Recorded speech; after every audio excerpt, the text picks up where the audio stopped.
Welcome back to the Denver 2025 Saigon LAN.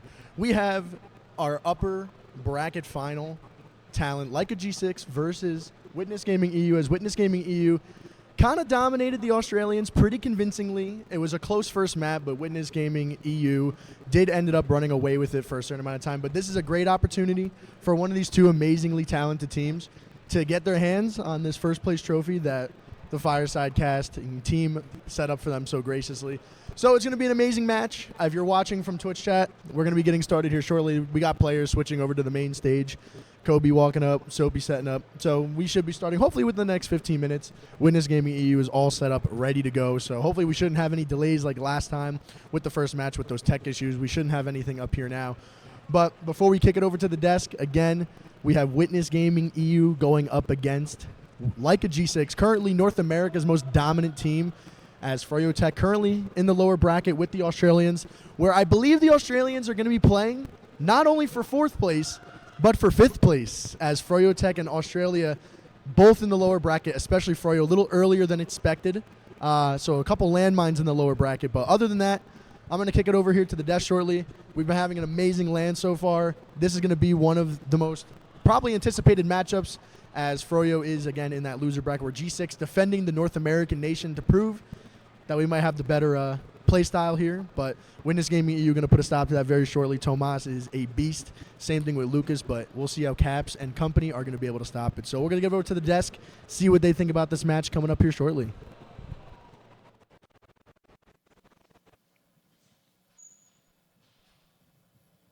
All right. Thank you, Sandblast. Yeah, I think we're all very excited, to say the least. Now, upper bracket finals is usually a preview of sorts of grand finals. It tends to be. First, because one team is guaranteed to go to grand finals. But second, because a team that goes that far in upper bracket and loses still tends to beat the teams that lost earlier stages and make it to grands nonetheless. I am joined by Marmalou as well, who we were seeing yesterday, but first time on the couch today. So, yeah, first impressions on this kind of matchup.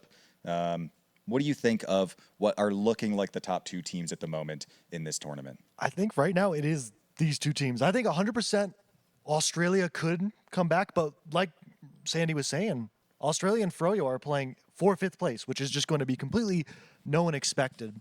But right now, I do think this is the grand finals preview unless something weird happens. But this should be a great matchup between NA's best right now, EU's best, in seeing how their kind of play styles interact. I do think EU and G6's playstyles are a lot closer than Froyo's would be, but I'm curious to see which direction they kind of go in, where G6 maybe does have a little more, they like to spam a lot, they like to sit there and let things happen, while EU likes to just go together, double bomb, do things as a whole team, while G6 is fine with letting you make a mistake and just spamming it out. The thing is, with that being said, I agree completely, but the game we saw yesterday between these two teams was very odd to my understanding, right? Because obviously Witness EU, they went up 2-0, and then it was, I don't know, it was sort of the back caps from G6, the constant pressure on the flank, and then a couple of really explosive mid-fight wins, and suddenly the game is over at 5-2. It felt like it was just getting going, and then suddenly game over onto the next. And that's the only map that the Europeans have dropped so far. Like G6, for that second half of that game, they completely had the Europeans' number. Yeah, once they actually sort of got adjusted and got some momentum, it just did not cease for the entire map. And it did, at the end, feel very G6 dominated. Now, that being said, there is something to be said about group stages. Teams are obviously going to be taking it very seriously, but you can afford to miss a map. You can afford something like that as long as you actually lock in during playoffs. And especially considering this is now on the progressive rule set rather than a standard 30-minute timer, means that being down early on is no longer going to apply the same pressure. And I think that if the Europeans can be comfortable with that, then they can absolutely stop momentum and maybe reverse it this time around. Yeah, with this rule set, I know G6 historically has been like a more second half, later in the game team, where this rule set 100% favors them. Yeah. Some of the results from the group stage, not what the game really was. Like the ones that were like a 3-0 turned into a 5-0, because the team has to make something happen. Where we're going to see a lot of, can you make those last pushes work? EU had a really good time with those. Can you make the mid fight wins? Can you getting those stalemates? If you can't break a last hold, you are going back to mid. And if you can have good mids, then that will put you in a good spot. But it's never over until you actually close the deal, which NA just has an advantage because we've been using it. So if Europe has like talked about it, realized, okay, we need to do this, this is the expectations, they should be fine. But it is a different kind of feel throughout the game that they need to kind of get used to.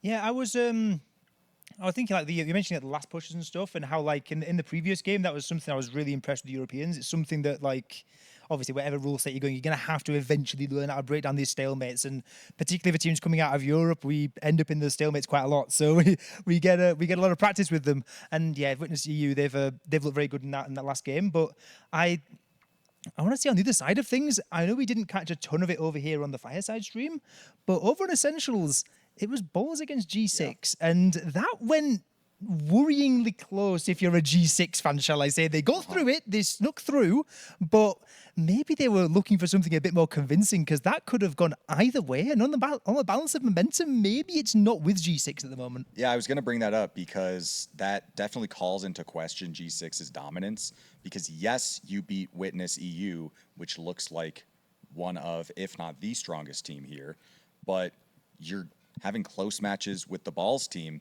which no one expected to play as well as they're playing. So obviously props to them. They are playing very well. And honestly, it's pretty difficult to try and discern what's actually happening with these matchups, because all these games are so unbelievably close in the sense that, you know, these matchups shouldn't be as close as they are, yet consistently there is a level of competition that just isn't expected. So it's very difficult to decide, okay, well, is G6 having a tough time against Ball's team indicative of G6 being maybe a little weaker, or is Ball's team just playing very well? It's pretty tough to kind of figure out because, yeah, I mean, they did beat EU, but I don't know, against some of the other teams, it's not the same matchup. Yeah, Ball's just a question mark. Statement I don't think anyone thought they'd hear today. But at this point, we can't be doubting them anymore. They had a really close game against G6. G6 at the end kind of brought it together. But with those maps being kind of picked, I'm curious to see, and I think that is going to play the biggest role. In the best of one, you kind of get to a neutral map. But when you get to your own pick, you need to win your own pick. And so far this LAN, people have not been winning their own picks. Oh, yeah. Yeah, it's a weird one, right? Because we were speaking a little bit about this last time on the desk, just before our break. And we're saying against G6, right? They are like incredibly good on Koth, and they're so consistent on it. So teams have got to kind of pick their poison against them. Do you ban Product? Do you ban Bagel? We saw previously, and like I know scrims don't mean anything, but the scrims on between Witness and G6 do have the upper hand on Koth.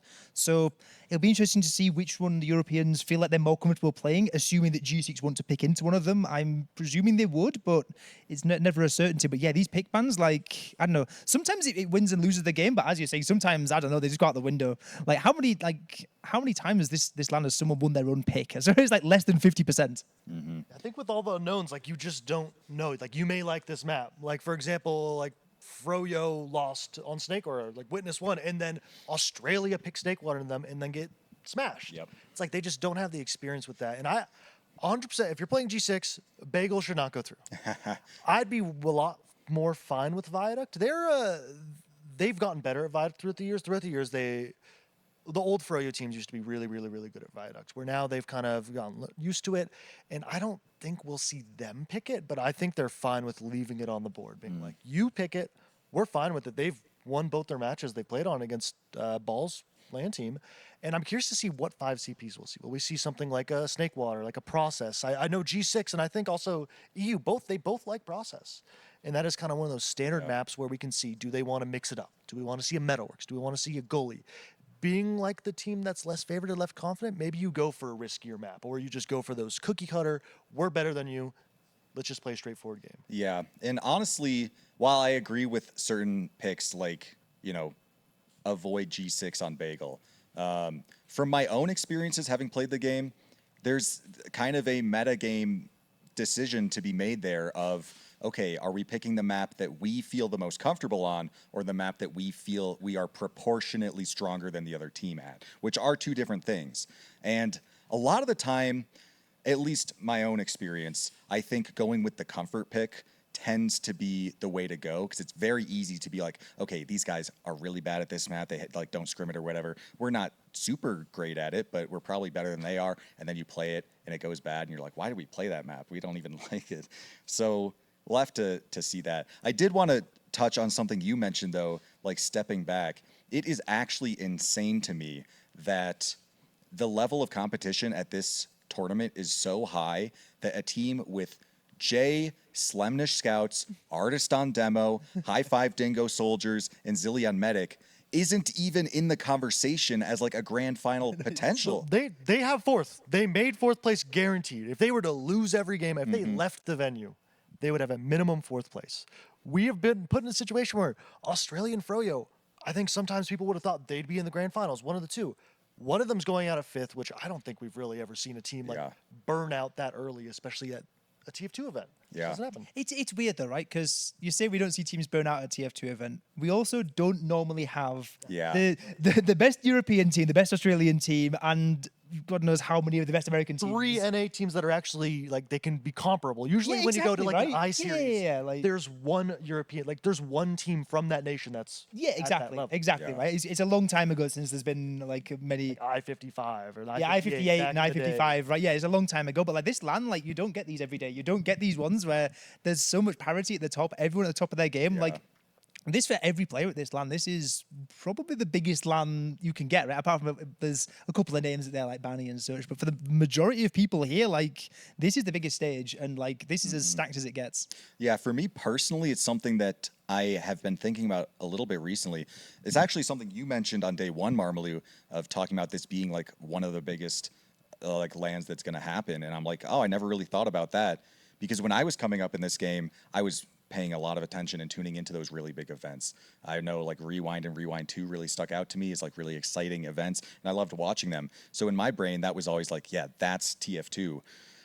But looking objectively, I think that the level of competition here, especially how close it is at the high levels, it blows any other LAN out of the water. It's that combined with the fact that, okay, like previous LANs, we have had the top teams from 3 continents there. It's the fact we have that, and it's been so long since we last had it. These regions have sort of grown independently, at least NA in Europe for the last like 3 years, and then the Australians with everyone for about 7 years at this point. It's been a long, long time since they've been competing at the top. So it's one of these things where the fact that it's been so long makes this matter even more. Yeah. I think for a lot of these squads, it's like the last hurrah. I know, like, Oh, yeah, for some sure. of these teams have mentioned it's like this is our like last big event. Australia's been waiting forever, and it's like they got their team that's been dominant, and they're sending them off, and they want the best results possible. I think it's going to be crazy. I think like the best LAN before this of just competition would be like something like I-55, where there were like 5 really, really good teams, I-58, things like that.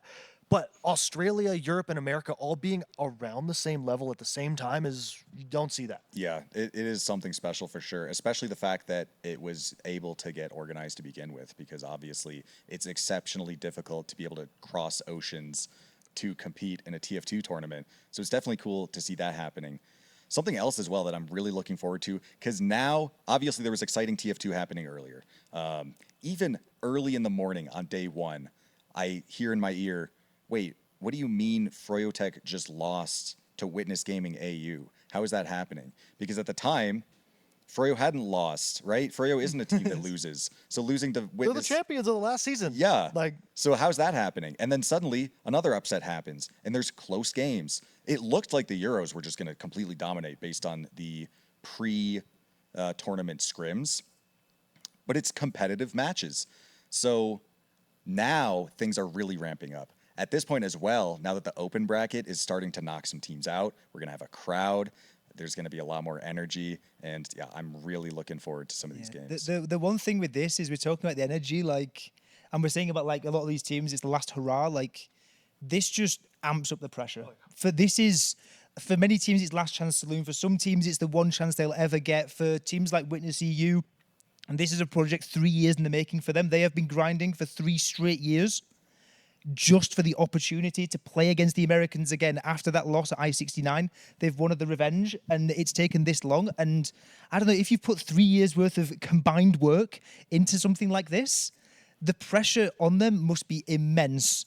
So that just, if you're on the stage, I honestly don't know how these guys do it. Like, I genuinely, I am so impressed because we see some of them earlier on. Like, I don't know, they all look so chill. They're in the zone, they're locked in, but to stay like that through the whole tournament, when the crowd gets going, it's going to be tough. Yeah, I was actually going to ask you that specifically, Marmalou, because I've competed at LANs, but in open brackets, and you want to win and keep it competitive and all that, but I've never competed on the stage, much less the stage in a grand final of a LAN tournament. So how does that experience differ, not just from a experience at home where you have to deal with ping, but you're comfortable on the computer you play every night versus being in the LAN venue versus being in the LAN venue and on the stage in the highest stakes match of the entire tournament? Yeah, it really comes down to comfort. If you cannot go back to your fundamentals and things are going crazy, like something like with Froyo right now, everything is burning. They're going to try and put out fires, but when they do that, a new fire sparks up. And there are players who just can't handle the pressure. Like in the past, in that one summer where all the NA LANs happened, Witness Gaming was a previous champion. They were the second place team, and they never broke there. They always fell short.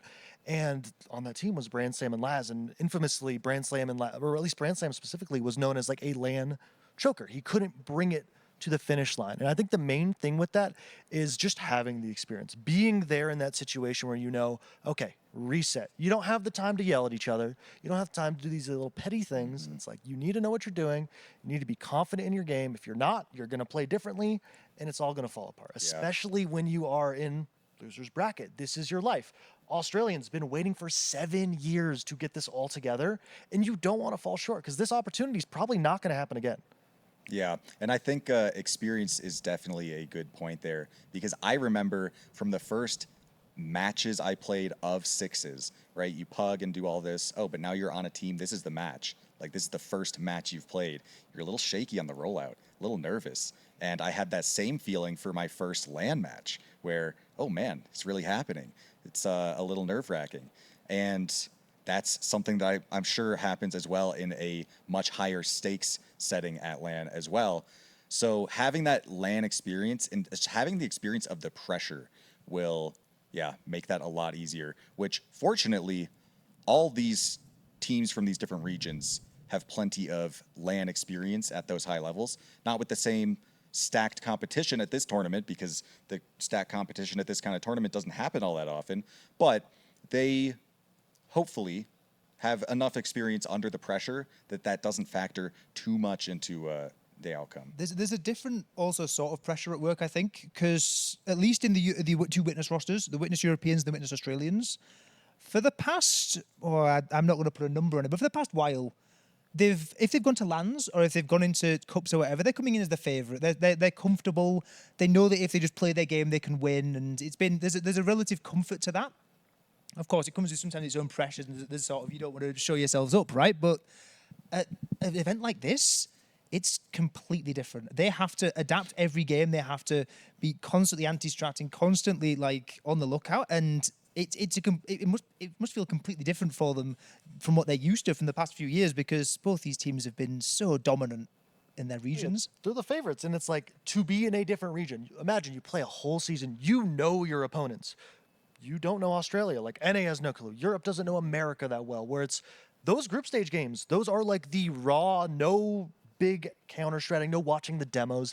For today, and especially tomorrow, we're going to see a lot of these guys watching those games back, seeing the little things, planning on maps where I think day one was just like the raw team versus team. Now we get more into the studying and things where teams like Froyotech, and I'm sure Europeans and all those have a lot of history of looking back and being like, okay, this little thing, abuse that, and just watch for those little things. And who can adapt the most will be at the top at the end of the day. Yeah, 100% actually sort of testing the waters day one because yes, you can study up in advance, see how teams play, what their habits might be, but those are their habits and what they're doing against whatever team they're playing.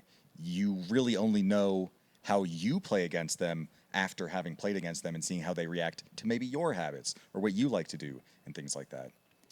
Yeah, you also get the sort of the dynamic where when we've got a LAN like this, of course, there's 3 regions here, but the one region is represented a lot more than the rest of them. So you have, if you're an American team or an RGL team at this LAN, you have most of your games, you're prepping against other American teams that you play against. You roughly know how they go, and there's of course teams in if you have anything and you sort of like you cut it up and say everyone in each blob learns something away. There'll be some sort of some meta development over in each part. But like as an American, you'd be playing against your own Americans and the Europeans and the Australians. Whereas if you're a European or an Australian at this land, you're only prepping for the Americans and the other ones. So it means almost if you're from the majority region, you've got the shock matches against the people who are playing differently and coming over, but you've also got the rest of them as well. Yeah, I think like a micro example is like Australia. On some of those last pushes, I don't know if it was weird how they played it. They didn't play the point on like something like Snake not at Water. all. And it's like, I'm sure it's because in Australia, they don't kite into spawn. They kite out maybe to the left. So they're used to getting the kills over there. Wow, you play entirely different. It's like counter-stratting. Same with like goalie.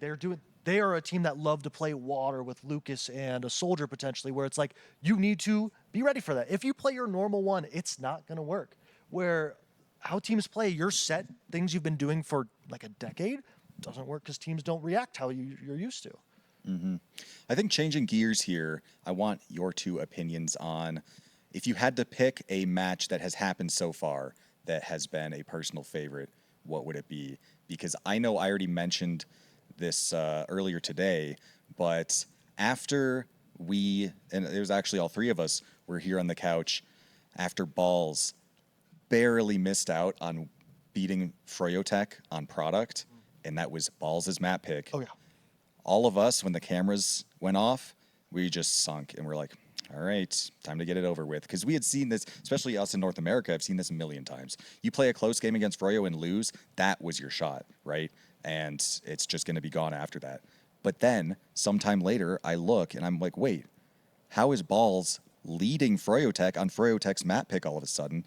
And yeah, so for me, it would definitely be last night's Froyotech versus Balls matchup was very, very exciting because I've been surprised with a lot of these matchups, but that one really, I was so sure that it was over. Yeah, we've not had too many long series so far. We obviously had on stream we had the Witness matchup, and there was some good TF2 being played, but it wasn't particularly close. Let's be real. It was 5-2 and 4-0. I think the two maps. It was not particularly competitive. Witness EU sort of ran away with it early and then eventually got themselves over the line. But yeah, no, I think it's an obvious pick so far. But the nice thing is though, there's 3 more best of 3s on stream and 1 more best of 5. So I would love for that to not be the best game of LAN because I'd love for to have loads of better games later on. It's it's underdogs, players you don't see, and overtime, last second for all those. That is a hard series to beat. Hopefully we can see that, like you said, the BO5s. But this could be a contender for that, and I'm really excited to see what maps they have. But I'm curious, who do you think is going to win here?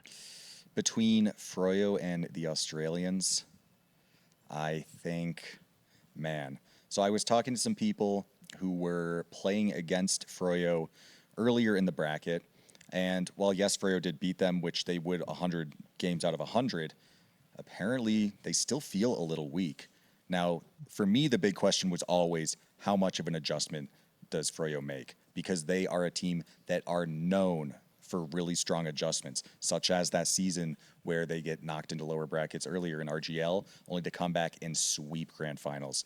There are so many stories of day one of LAN going poorly, but back in the hotel room, Banny diagnoses some things, figures stuff out, and they come back so much stronger. So hearing the rumor that maybe they're not coming flying out of the gate makes me very, very scared for Froyo's prospects. I've said this in the last test segment we had, where I said I don't feel like in a lower bracket scenario like this, I can with good conscience predict against Froyotech. Yeah, it's so hard. And because there's a mental block, right? I know off the data, if you plug the data through, you look at how the teams have played so far, the form they're on, like the pressure on like the Australians in particular coming into this. All that adds up to I think the Australians should do well and they should have a chance to win. But there's something in me that I just cannot say that. I just think Froyo, they always work something out. They even no matter how bad it looks, I just think they will. Yeah, as being on the Froyo side when we came back from losers advantage or disadvantage and all that. Oh yeah, you were. there's not magic right now. There's a lack of confidence. There's a lack of people are just not doing the things they need to be doing. And there's going to be a lot of drastic changes. And the thing with changes is if you change too drastically last minute, you're not the same team. And I think right now they got punched in the face game one, and they've been trying to make those changes. And it's just been too much. You got to play your own game. And right now, I think confidence is key, and especially in this match with players that maybe aren't as confident on LAN. They haven't really had as much success or experience. Not being confident in what you're doing and thinking like, oh, we've lost this team before, we can lose, is a big factor. When you get down to that 4-4 last round, one mistake loses the game, you're going to either try and be the hero and do too much or be scared and do too little. Yeah. Right now, I'm going to say for that game, I'm going to go Australia. I think they have the confidence over Froyo. I remember I heard in the back someone's like, we're going to destroy Froyo from Australia. And I'm like, that you love to hear that. And that would be crazy. The best bit is on that point is we saw this in the game that Witness AU played against the Europeans just before on stream. Like they were getting beaten, but like individually they were playing really well. I think the Australians, yes, they were getting like sort of out macroed, but only like on a one-to-one basis, on player by player, they were doing really good jobs, and they're clearly feeling it. Right, they're here to play. They're here to show what they're made of, and yeah, I think.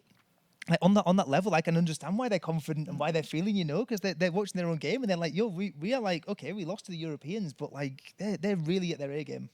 Yeah. They beat him in the first map, and it's like the only player that I'd say isn't showing off very well is Lau. Lau's had a rough couple games, and right now I think it's going to be a lot on if they can get comfortable, get there. But right now, like you said, they just couldn't string all the scenarios together.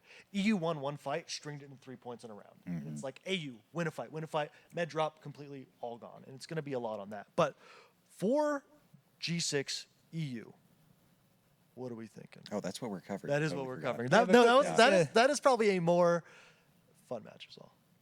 Oh, we've been told we got some map pick bands. So we can give a better prediction. Yeah, Let's look at those. Well, you say that. I don't know. The maps so far haven't made any sense at That's all. true. It's been Yeah. randomized who picks what. Yeah, right? Like, teams pick what They map could they just want to flip lose the on. name. Oh, on G6 accident. do pick Koth. They do pick. Interesting Wow. product. Bully from Witness. Oh, that product pick. I know I said before I thought it would happen. Witness EU, their bagel is a lot weaker. Yeah. Their product, they at least domestically, they destroy teams on In the product. scrims I was looking at, they looked like the best team on Viaduct. That's why I wasn't as Well, the Europeans. Yeah. Yeah, no. Honestly, in Europe, they roll everyone. Well, G6, like I said, the problem they had a lot is Soapy and Kobe, neither of them they were never super good at connector. So like when I was playing, I played Concrete, and Soapy, I think, kind of started putting things together, and they've gotten a bit better, but that's a risky pick. Like if you went to something like, I don't know, Process, it's everyone knows how to play Process. But they must be feeling it because they've had a couple good wins, and Gully Wush, I think, just makes sense. Yeah. They looked good on it. They just won, and it is a map that is going to allow for them to have those big macro plays, group up, big fights, rather than a lot of flank plays, which bot mode is a psychopath, frankly. He is, and Yeah. you kind of minimize him a little bit. Yeah, I think this map pick from G6 might be somewhat informed by their map against Balls, in which they lost map 1, but on Balls' map pick of product, they won pretty confidently. 3-round lead, let one slip, but then closed it out right after. And that's against Jay on Scout, which, Jay is not the all-in-one package best scout in the world. But if you had to pick a scout to be on your team on product and just run around and kill things, it would be Jay. So being able to beat that. The 2 European ones are pretty damn good as well. I'll have that. I'll have to put interject Jay, there. If you could just put Jay on any pug team, if I wanted one player just to kill everybody, I'd pick Jay. On like a full team where everything's like all figured out, maybe someone else. But Jay, if you just throw him in a scrappy fight, he's hitting the shots. But yeah, no slouches anywhere in this server. These are, like we said, the 2 best teams. Oh, for sure. Nobody here is just like a bum. They are all fantastic. But that being said as well, I think a player to really look out for here is going to be Lucas Tank, because he's seemed to be a pretty standout demo among the competition, which is wild because there's some really, really strong competition. What we've got to remember with Lucas, right? 2 years ago, approximately 2 years ago, Europe decided that they didn't like the lock and load. and that it was raising the skill floor for demo too much, and we banned it, right? And now Lucas has played with stock, played with Iron Bomb or whatever, depending on my map, right? And then come back now, and he gets to use the training wheels again. He gets to play easy mode once more.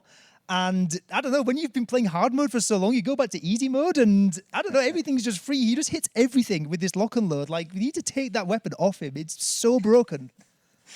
Yeah, I mean, he's been putting in good work with it. And honestly, recently, so not all the top NA demos prefer lock. And I think Habib and Logan in particular tend to be seen with Iron Bomber more so than otherwise. But Artist in particular has really come out as a strong lock and load user. So at the very least, G6 will be familiar with playing against a demo that's quite strong on the lock.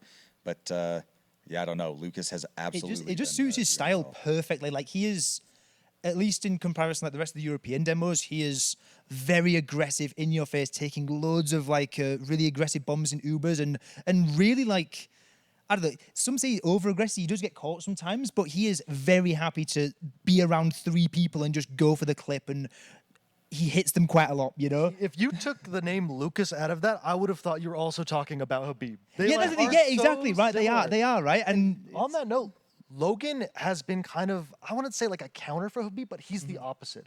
Logan, his strong suit is he's always there, he's always at the choke, and he's always just doing the right thing. He's never doing crazy things where like sometimes Lucas or Habib, they may feed, but sometimes they just 3K, win the fight. And it's just like, why did this happen? Oh, he just took a risk.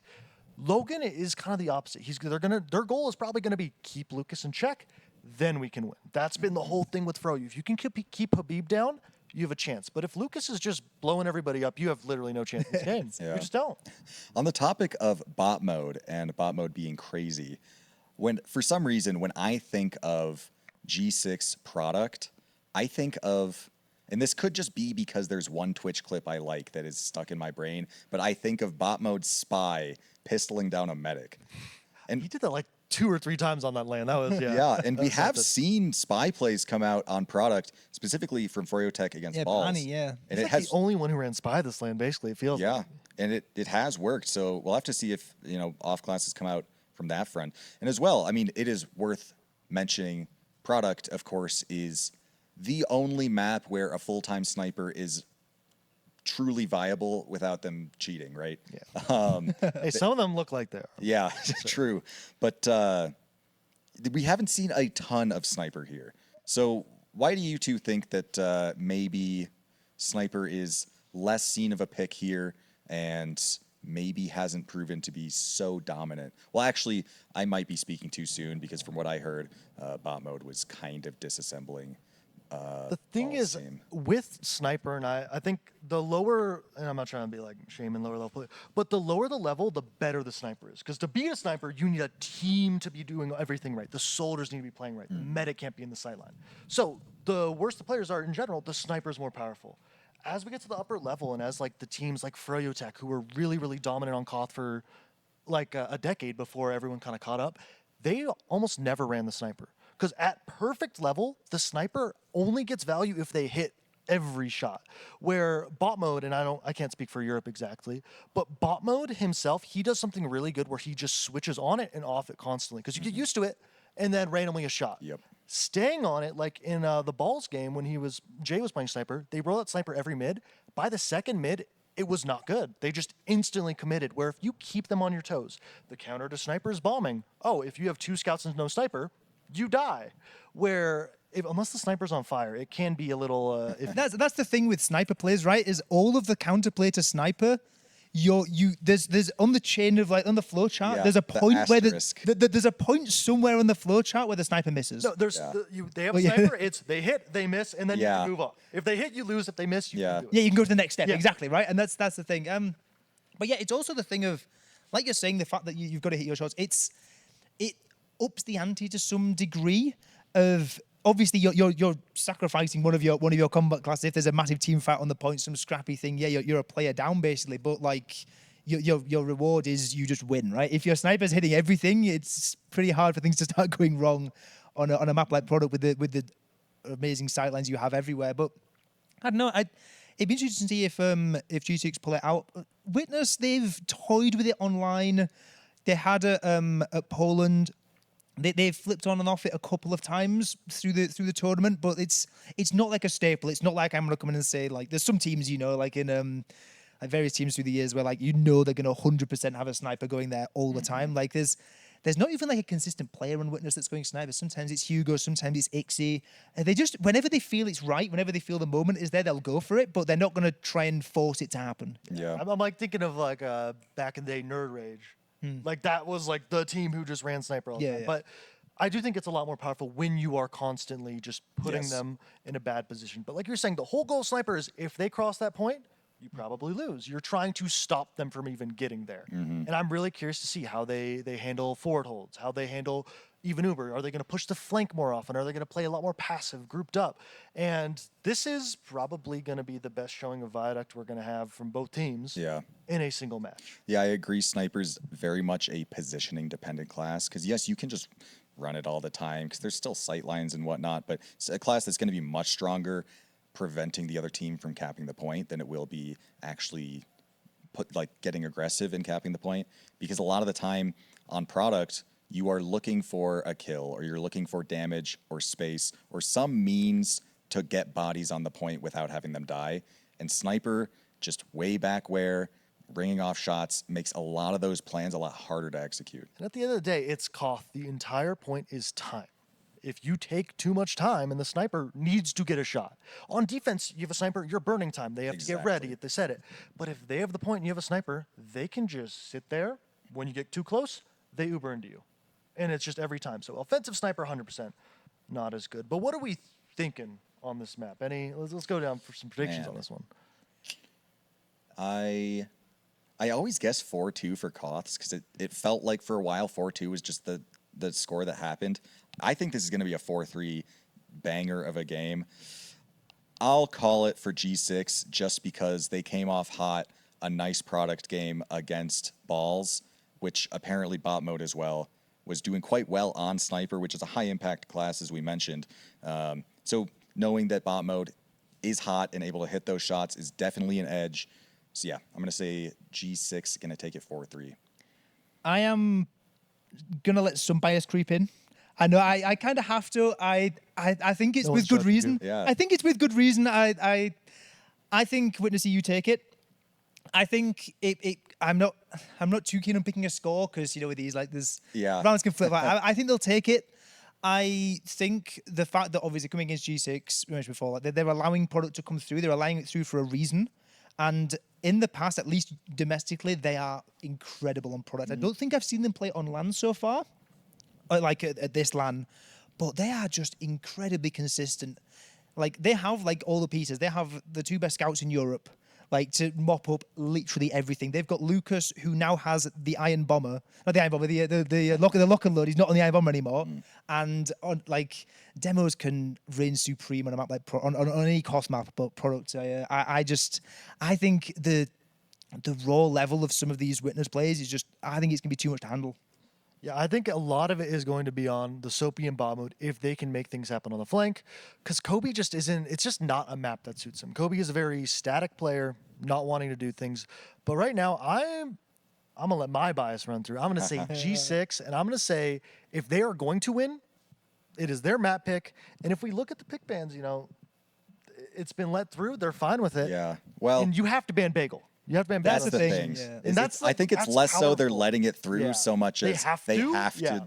They can't let Bagel through. It's would you rather Yeah. play G6 on product or bagel? And I think that the smart decision is take product. product, especially if they've had success. I'm gonna go with the generic scoreline. We'll say 4-2 for G6. If they're gonna win, I think it's gonna be they got some game plan. See, I always guess 4-2, but recently haven't been It's many like 4-1 a 4-2s. lot of times. Yeah, feels like 4-1s in close games as well. Let's talk about the second map because I am quite curious why this is Witness Gaming EU's map pick, considering that in their matchup against the Aussies, Gully was a lot closer than Snakewater was. Well, Snakewater was the ban, so it was out of the series. G6 banned Snakewater, so they couldn't pick that. I see. But still, having a shaky matchup against a team that, on paper at least, and I keep saying on paper every single day because these again, there's so much chaos in the matchups that you just have to stick to something like, no, this team's better than this. But G6 theoretically a lot stronger than the Aussies, so having a shaky Gully against them, yeah, I mean, I guess just what are the other options at that point?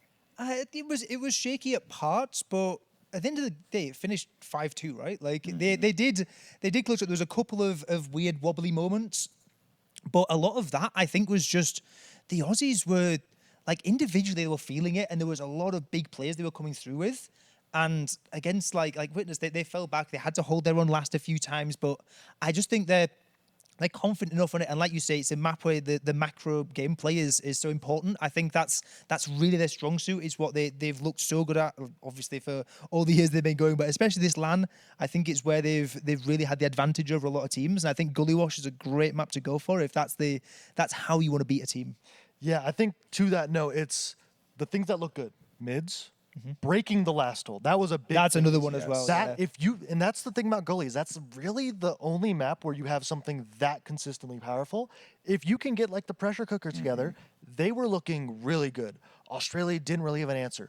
They have an interesting last hold that Australia, their answer was Ubering in to kill him, and then it still didn't work. Where I think Gully is going to offer an opportunity for them to kind of play in that strategy where everyone's in front of you. You are keeping everything in control, and G6 I think thrive a lot better at those open maps where bot Yeah. mode and Soapy can go for things. They can spread out on the map, and I think Gully is a pretty interesting pick. It's another one of those that can be a little volatile, where a crazy thing could happen rounds over. Where if you go to something a little bit bigger like Process, it's a little harder. For you. I think that might work in G6's favor, to be fair, because we saw back on the Process game they played yesterday, it was the mid fights on Process where the two back caps happened, it goes to 2-2, and then suddenly G6 came out of the gates flying on these mid fights. They were catching Lucas early on in these mids with these bombs, and Witness just didn't come up with an answer quickly enough, and before you know it, the game is over. They are down and out, and Gully Wash is probably the most brutal mid to last you can do. It's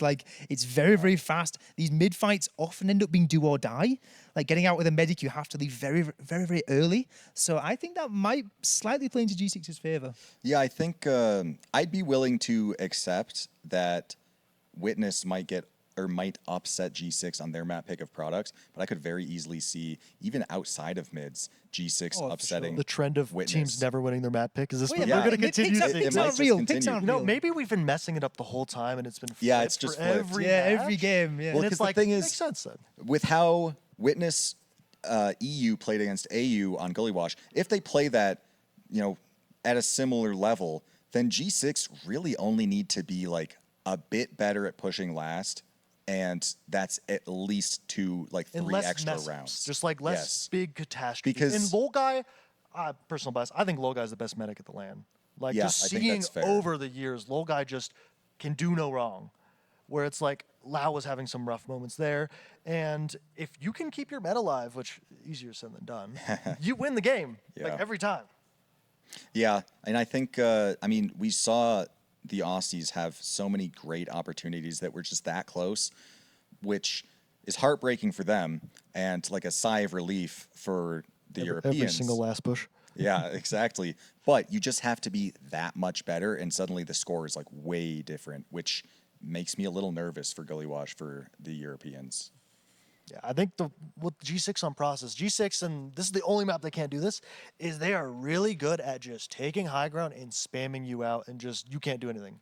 A lot of times they're not like a huge double bomb super deep into you team, but it's a lot of fade, taking space. You know what last map is? Last map is Metalworks. Yes. That map is that is a map that mids can just destroy. yeah. If in G6 they coveted themselves as the Metalworks team, they said they always have a strategy where they go forward, they shut you out right away, and it's over. But there's so many different counter strategies. It's similar to what you were saying there about how they could be good in Gully Wars. That is, when I think of Metalworks mid, that is how I'm thinking of how teams win Metalworks mids. That just, it seems like it's a match made in heaven for that kind of style Yeah, of mid. I think both these 5 CPs are very mid-oriented because Gully Wash, of course, is probably the fastest map to mid to last on just because of how scrunched up it is. It's so easy. When you win mid, you're already on second. Whereas Metalworks, the mid is extremely decisive at times, especially like as a demo player. I find it very worthwhile a lot of the time on my rollout to use an extra sticky and show up, 60 damage weaker, just because if you show up a half a second faster than the other demo, sometimes even less than that, you can even shut them out early on, force the other team to go backdoor. It's over. Yeah, it's done. And especially with G6, they're not a team that's going to feed a player in. Like Froyo, Banny's whole thing is that he wants his players to make plays. And with that, they make mistakes. G6, if you get out of into the valley, like through that little gate, it's over. They're not going to feed. They're going to take the high ground, and they're going to spam you out and not give anything up. Where if they can consistently lock them out of mid, they're not giving that opportunity back. Yeah, I mean, you can. I have choked against teams where we're all on the point on height and they're all out in valley, and it's somehow you just let them refight. It's possible, but it takes so much legwork against that type of positioning that, and honestly as well, a mid like that where you get forced out and just lose off positioning is honestly ripping the Band-Aid off kind of quickly, because it's also very easy for players to get caught, for that long walk back to last to have your med get caught. And we do see a lot of mid to last on metal, not because the mid and last are close, but because that mid can be very, very do we have time for very, very quick best of 3 score predictions? Yes. Fast. 2-1 G6. I'm a burger. I go 2-1 G6. 2-0 Witness Europe. National Ooh, pride. Okay. I think, I don't know, I think if it goes to Metalworks, I think they're in trouble. I just think they win it in 2. Yeah. So I can see it. I think that's that's it from us for now. I don't know if we're sending you off to the game right now or something else. But, Casters, we're going to Casters. Okay, so we'll be starting quite soon. See you there.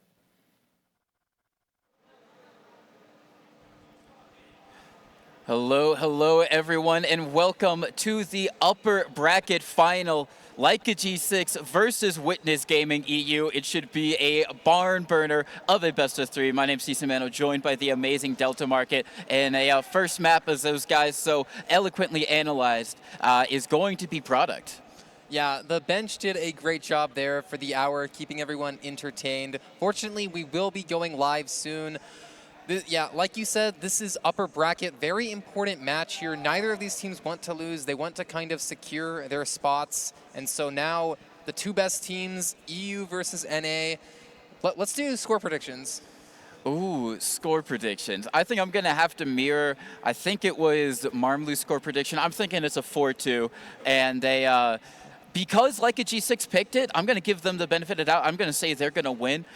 They have kind of looked a little bit not bad on it in this specific tournament, but over the course of the history, it's not necessarily been their strongest map. But I think we're about to go live, so we got to get yours in very, very quickly. Yeah, I'm going 2-1 Witness Gaming. I'm a believer. They've converted me. Well, we're going to have to see as we go live on this very first mid G6 versus Witness Gaming EU. Soapy already peeking as we see the bombs come in from both soldiers. One is going to fade, one's going to go all the way behind. Hugo has fallen, but Poppy still in the back lines for Witness Gaming EU. Soapy and Kobe, they're both going in super deep to get in onto Otto. They take down the medic, and now Ixie rushing across the point, just trying to find anything at all. Levitates Chris up into the sky, gets it with some nice kills right there. Logan going to be able to protect their medic, and G6, they might lose the point, but they are going to have the heals advantage, and Logan getting some nice pipes there should be able to get them onto the point. Lucas does take down bot mode, and that's just going to slow G6 down just a little bit more.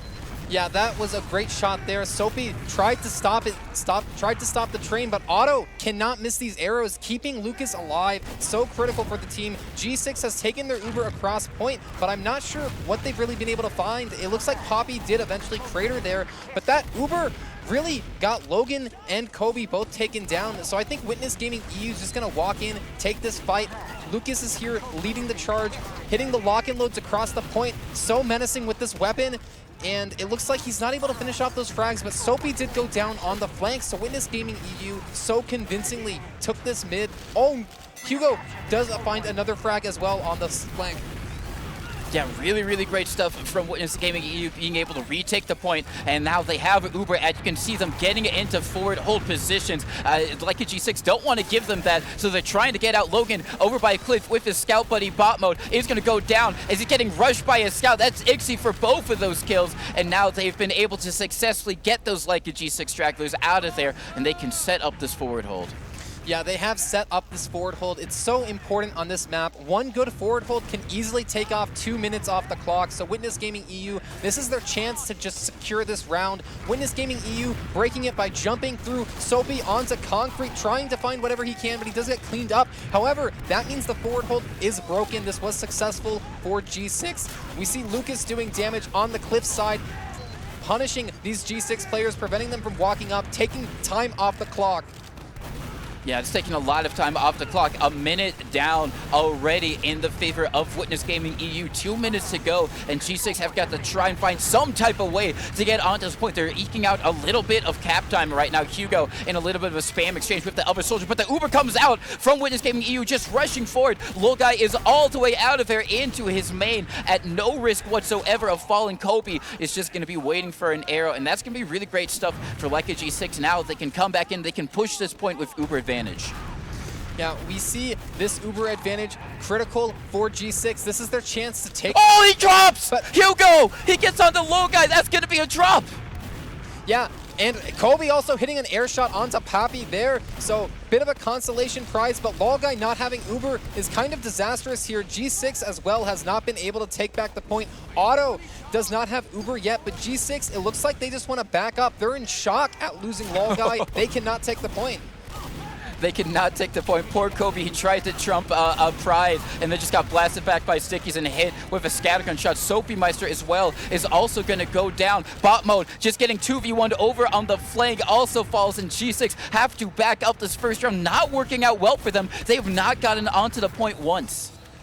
Yeah, they have not gotten the point once. I mean, this is, I can remind everyone, this is G6 map pick. They picked this map first. They felt so confident, but Witness Gaming EU, it looks like it's theirs. Hugo stuffing this doorway, doing 1 million damage. Soapy down. This did not break the hold. I'm worried for G6. I don't know how they're going to be able to get on point in time. This hold with Papi and Hugo here is so hard to break, and G6, they appear to agree with me because they're backing out. Yeah, they are. Now they have got the Pyro to try and reflect those rockets, but bot mode dies instantly. Papi with it. That is still, however, going to force everyone on Witness Gaming back. There's only 5 seconds. Like a G6 have to make it to the point if they want any chance of getting this round. They're going to be bombing over, but they're just too little, too late. And Witness Gaming take the first round of the upper bracket finals in a flawless 3, just not dropping any time. I have not seen a 3-0 on Viaduct in a really long time right there. That was just on G6's map pick. That is stunning. We saw G6 not drop a single map yesterday, but right here, this is their first serious challenge at the start of a game. This mid is starting off the same, but high bombs are now starting with Hugo landing on concrete, going for air shots, trying to find the frag clip moments, but that did not work out. Kobe clearly cleaning that one up. Bomo finding Papi, so it looks like G6 has found a bit of a response. They're trying to send Kobe for a flank, but that is canceled, and they will be satisfied with simply taking the point for the first time. Yeah, they will. A much better start to a round for like the G6, much needed after that disaster they had earlier. But now they do have control of the point. It is even on Uber, so they can expect either like a 4-man come out from everyone on Witness Gaming or just some type of exchange as they're just trying to pressure the point, trying to get things going, maybe just coordinate some type of damage onto someone on like a G6. That is going to be Otto just kind of dodging the Stam. Lucas with his pipes just going to be sending them across the way with that lock and load. They're getting a lot of cap time onto the point, and now here comes the Uber. It is going to force it out from low guys, so both Ubers have been expended on the point. Looking a little bit better for like a G6 because Witness Gaming weren't able to flash too many on G6, and G6 had the later Uber. You still in control of the point, but now with Uber's out of the way, makes it a little bit easier for Witness Gaming to try and pressure that point and maybe get a sneaky cap. Yeah, they would love that, and they are sending a soldier behind Pappy, high bombing onto Logan, and Ixie runs forward, cleans that up. Hugo as well takes down Chris. This aggression by Witness Gaming caught G6 off, but Soapy has some of his own, hitting great rockets onto Otto, not able to seal the deal there, and now it's a 3v2, and it looks like Witness Gaming's gonna take back the point and have an even Uber situation to run down the clock. It is going to be even Ubers for Witness Gaming.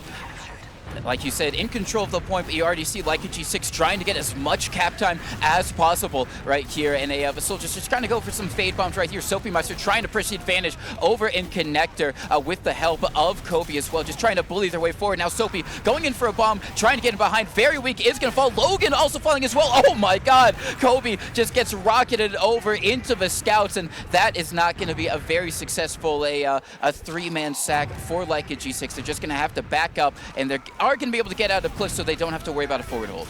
Yeah, they do fortunately avoid that forward hold, which plagued them last round. We see Hugo and Poppy on the China side of the high ground doing a lot of damage and managing to survive there. Gave us a bit of a scare. Both the soldiers down to red HP, staying alive. Bomo with the Rap Assassin, as he loves that weapon. Not going to hit anyone with the ball today. However, Lucas Tank is going to be defending the point for Witness Gaming. We have the point almost capped up. G6 being very aggressive, standing both of them. Auto goes down! Yeah, that is Medic going down, means that there is no Uber now for Witness Gaming. We do see everyone going forward for Witness Gaming. They want to get on Lol Guy, they want to get on the flank. Hugo going for these flank players, but guess what? Lol Guy still has Uber, and I don't see anyone getting on him. Yeah, Lucas, the last one for Witness Gaming EU, is back to all the way over into spawn to try and build up with his own medic. And this is going to be a very good position for Leica G6. Finally, they can maybe try and exact some type of revenge to getting into their own forward hold spots. You can already see the Pyro coming out. Ixie on it is going to be able to blast a lot of people back, and they have broken that forward hold a lot quicker than G6 were able to do to them. Yeah, like you mentioned, that was way faster. Witness Gaming apparently not threatened by those forward holds. If they can keep that up, a forward hold does not mean anything to this team. Soapy Meister walking through Connector definitely got the better of that spam battle. Maybe something will happen on that flank side. However, as for now, we do have soldiers bombing forward for Witness Gaming who are trying to get onto Lol Guy. Lol Guy milking as long as he can, but Hugo managing to get that force off is critical for their team. On the other side of things, it looks like 3 people went down for that force, but Otto now has full ad. Witness Gaming is going to try to do a forward hold, and they have to do a better job than they did last time. Yeah, they are going to have to commit a lot more bodies to it, but it doesn't really seem like they're in position. Logan not really sticking up cliff, just backing up as the Uber immediately comes in. They do lose Poppy. They're just trying to get in onto Loga, but he's chasing them so far away from everyone else. Finally, they are able to get the medic, but at what cost? Tomas, Otto, all going down. G6 might be able to salvage as Hugo gets onto Logan, but now it's only going to be the scout, Ixie, left up, and it's going to be 2 respawners from Leica G6 getting onto the point, and I think they just chased a little bit too deep to get onto Lol Guy. Maybe just folks is everyone else on Leica G6 who are in around the point. They are going to capture it up, but it wasn't as clean as I think it could have been. But you know what I see, Delta? Hugo up on Sniper. Yeah, we have Hugo on Sniper, who I've been told by one of our analysts is an amazing sniper. We do see him get spotted, taking a shot, missing it unfortunately, but now we have Soapy Meister jumping forward, and guess what? Hugo takes Soapy down, and Soapy felt like he had to jump because he saw the sniper. Hugo still trying to find an angle to find a shot. We have a fight happening on point right now as Witness Gaming runs forward, desperately trying to take down the point as the time is ticking down, but on the side of G6. But Kobe finds 2, Poppy and Tomas. I don't know how the soldier managed to do that. That is a huge moment right there. Now Witness Gaming has to fight this point right now, and they have to fight it without their combo players. Kobe jumping over, getting on the sniper, uncontested, does so much damage. Kobe down to 40 health, trying to chase that frag, is not able to finish it, but it doesn't matter because the point has been capped for G6. It has been capped, and Leica G6 have been able to get a round on the board, making it a game and showing maybe why they chose this map as their map in this best of 3. The sniper not working out too well for Witness Gaming EU. Hugo had an okay first kill onto Soapy, but it seems like he thinks he's got more of a tank because he's going to be continuing to roll out on it, and he's going to be on it for the second mid fight. Yeah, maybe just trying to throw in some chaos. Either way, Hugo misses the first shot there as we have G6 all collected behind the rocks. Soapy now jumping forward, so maybe it's a flank shove. I do see that they have backed up, so G6 is playing this very slowly despite coming into contact with the sniper. Finally, Soapy is jumping, committing on that jump, not able to take Hugo down, and now Witness Gaming is playing very passively, but they're kind of baiting these players forward in due to the sniper presence. I don't think Witness Gaming is too unhappy about that point being capped because they can just take it right back and they will be in a position to hold it for longer. Yeah, they will be in a very good position, and with the added aid of the snipers, so if like the G6 wants to try and pressure this without using Uber, it makes it so much more dangerous and means that they really have to commit to any play they do, just kind of ambling around. But actually, they have a response to their own bot mode up on Sniper, is going to be able to get Ixie, and now it is going to be a little bit of an SBS. Hugo, can he outsnipe bot mode, or is bot mode going to have to read with that pick? Actually, the Uber's just going to come out. They're going in so deep, they get onto Logan. Bot mode is going to be able to take down Hugo, but Tomas gets two. He finds another onto bot mode, and they're just so aggressive. They haven't been able to get the Uber out of Loga. He's going to use so much later. He really only has Caps to take this Uber, but Caps might be enough. He gets Tomas, he gets Lucas, and that should be enough to at least stall the aggression from Witness Gaming. Yeah, Chris did find 2 frags there, taking them down. What a great play there, allowing G6 to cap it back up as we have the players for both teams fully rolling out. Everyone's jumping on point, but it looks like the Soldier might have been caught out by Kobe, who almost gets Hugo to crater on 3 HP, staying alive in a critical moment. Bomo on Sniper, fighting it out on point with Lucas Tank. We have to see who is able to take the damage first, who can get on the point, and it's going to be Witness Gaming bringing the heat to G6 as Pappy jumps behind, takes the fight with the roaming Soldier as Kobe actually finds the first frag on the flank. Hugo trades it with Soapy Meister, but Poppy also goes down, so Witness Gaming seems to have run into a bit of a wall here. Yeah, they have run into a little bit of a wall, like G6 being able to put up a really, really great defense at the moment. And it seems like their answer is just to be going to Uber in. They've been loving just going for these Uber exchanges, but bot mode immediately with the headshot onto Ixie just nullifies all of that. And we see Kobe trying to go in aggressively into backlines, gets shot down, but it's just so much damage is already done. Like G6 still in position with a very, oh my god, bot mode onto Lucas. Amazing headshot onto the airborne demo man. We're just trying to get onto Logai. Everyone just going in as deep as they possibly can. They are able to find bot mode, and they might be able to capture up the point if they're willing to send Poppy to a longer respawn. Actually, no, they are going to be able to wait. So they're still in this game, but G6 still with very big Uber ad. Yeah, that sniper shot, that's a frag vid shot. That will end up in the LAN frag vid, no doubt. We do have Witness Gaming on 75%, not quite ready to Uber, but they are so aggressive here. But G6, though, is noticing that, jumping forward with Logan, taking everyone down. G6 really counted those Ubers well. Probably LOL guys calling it out. We have ad, let's just go in, and that paid off amazingly. Witness Gaming overplayed their hand there, and G6 seeming so dominant on this map pick now. This is a far cry from what we saw the first round where Witness Gaming dominated. G6 appears to have warmed up, and I'm a little bit worried for my Witness Gaming winning prediction because they need to tighten this ship and righten it. Yeah, they do. Luckily, they do have a little bit of time to work with. Just over a minute on the clock for like a G6, but just stuffing them in the doorway like that is not the greatest way for Witness Gaming to try and break out here. Good if you're like a G6 who are even bordering on just actual spawn camping at the moment. They're not going to commit to it. They are going to back up the spawners just a little bit too quick from Witness Gaming EU for like a G6 to do it. But you know they were thinking about it, Kobe and Sophie. They were thinking, we could do it right now, but it's not going to happen. They've got the Uber over on Witness Gaming EU. They've got the Pyro as well. It's going to be hitting some nice reflects to try and break out here. Ixie taking a lot of damage. Hugo is going to go down, but they have successfully broken the forward hold.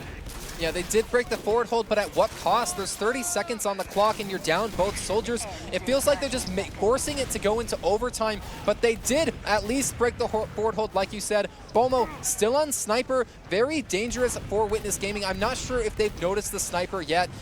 If they haven't, it will no doubt be a nasty surprise. We do see Witness Gaming finally climbing up the cliff side of the map, taking the Uber forward, running into Logan's face. Lolguy milking this Uber. This Uber is so much better for Lolguy. It's like 5 5 seconds longer, and I'm worried about what they'll be able to catch. It looks like they'll be able to catch Hugo. Thomas on the backlines takes down bot mode. Chris on the point helps Logan take down Poppy, and it looks like G6's health is much better than Witness Gaming's, as Chris seems unstoppable on this third round as G6 takes it 2 rounds in a row. 2 rounds in a row for like a G6. You know, the first one was a little bit closer than this one. It's looking so dominant for like a G6, which is so crazy because, I mean, remember, it wasn't like, oh, Witness Gaming, they just won the first round. They had a flawless first round. Like a G6 didn't even get a sniff of the point. And now like a G6, like you said, have started to warm up. They've revved their engines. They've found their form. And it seems like they're really in control of the game. Yeah, it looked like Witness Gaming's response to that was running Hugo on Sniper, but that did not work. So they're going to have to go back to the drawing board and figure something else out to stop this bleeding. It looks like that's going to be sending a soldier behind, jumping back, is going to try to find what they can, but Hugo gets cleaned up. Poppy also had to jump out, so that soldier aggression for Witness Gaming clearly did not find what it was looking for. Witness G6 looking so commanding right now, sending Soapy Meister behind through the connector, jumping onto the other team, just a distraction with the player ad, but Soapy staying alive right there really gave a lot for his team to just take the point. Lucas down to 9, needs an arrow, manages to stay alive by just the slimmest margins.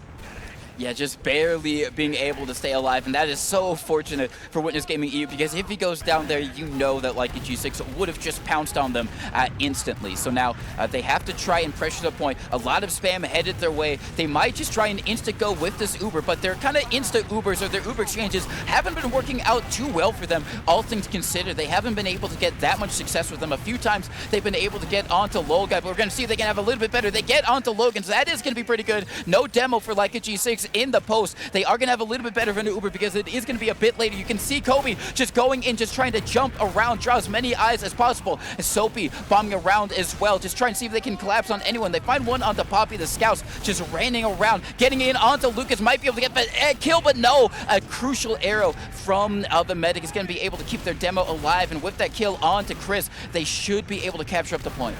Yeah, they should be able to, but Bomo over here is holding down the fort, getting 10 extra seconds at least off the clock, as Witness Gaming EU is only now able to cap. Hugo has jumped forward, and Poppy is on the China's high ground, trying to get on to Lolgai, but Poppy does go down there, so Witness Gaming, you know, they took the point back, but if you look at it, they've only had it for 15 seconds, and they're already in a position where they just can't fight over the point. They just give it up right back. Yeah, they do just immediately give it up. I would have liked to see them try and contest that a little bit more. If you're going to lose it, might as well just try and make sure that, like a G6, have to delay it. It's all about time off that clock at the end of the day, and like a G6 are doing that exceptionally well. But the Uber is going to come in. Lucas, nice pipe once again onto Logan. They've been able to get him a couple times in these Uber exchanges, but the post has just not been working out for them. They're going to be sending their soldiers in super deep. But once again, Poppy and Hugo both going all the way, and here comes the aggression from Witness Gaming EU. They're just mulching onto like a G6. They just clean house on every single one of them. It's going to be a fadeaway bomb from Kobe. Not going to make ends meet there. And that is what they've been missing, Delta Market. They've been taking so many Uber exchanges. Their posts have not been working out well, except then where they're the aggressors. That was the needed energy. That's the energy Witness Gaming needs. And guess what? We saw it on the first round. It's a forward hold. Witness Gaming EU had really strong holds. This is a good chance to take the round. G6 trying to break it. Kobe destroyed. Chris destroyed. Poppy is holding this door down like there's no tomorrow. G6 needs to figure this one out to get out, but Witness Gaming, I don't think they're going to let them figure it out. They're still over here by these doors. Hugo is now next in line after Poppy has fallen. Lucas on the high ground is watching 2 doors at once, but it looks like a scout is trying to test the left side. Lucas is there to force that scout back. On the other side of things, it looks like G6 didn't want to push because they didn't have Uber. They were afraid of the Witness Gaming Uber just taking it into spawn, and so now we're going to see the break attempt to happen, which looks like an Uber exchange maybe, as G6 just pops straight through. Witness Gaming kind of sacrifices Poppy there, but guess what? They didn't sacrifice the Uber, so now Witness Gaming can do whatever they want with this Uber charge, and it looks like they're going to start by playing passive and trying to bait G6 into taking a bad fight. Yeah, that's exactly what they tried to do. G6 recognizing it, not really going for any aggression, as I say that Soapy is going to be bombing in behind. They do find one onto Tomas as the Uber is used, so that's going to be excellent stuff for like a G6, but they're just going to try and get as many kills as possible. If you're Witness Gaming EU, Logan defends himself nice sticky over onto Hugo, just chaos over at the cliffside. Can they keep Otto alive? He's going to have to dodge so many rockets, so much spam. Ixie with the pistol onto Kobe, who had the skill stick out, is going to be able to do it, keeps Otto alive, and they're just barely going to be able to keep control of the point, and that's going to be Botmo taking a lot of damage, or Chris, sorry, is going to have to surf away to safety, and it is going down to the wire here, roundabout even on time, but Witness Gaming managing to put themselves into the lead.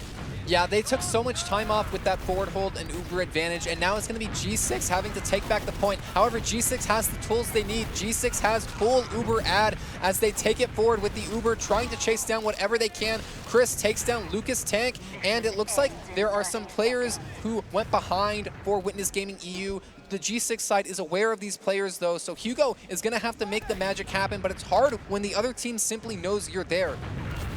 It is hard as a Hugo immediately goes down, like you said. Not too much that he can do. Luckily, he does have the faster respawn timers because his team no longer has control of the point, but they only need 17 seconds left, and then they will get another round on the board. It's completely doable for both of them. Tomas going down early. Not great. A big bomb coming in from Kobe onto Tomas and also onto Cliff. Poppy just desperately waiting for some type of help to get back up and into it so he can try and go for some type of counter bomb of his own. But Uber being used from Witness Gaming EU. They once again find Logan. They're having really great success finding the demo, but no one else really on like a G6 falling to these Uber changes. Maybe G6 are just happy to give up their demo knowing that they can have a better refight with their soldiers.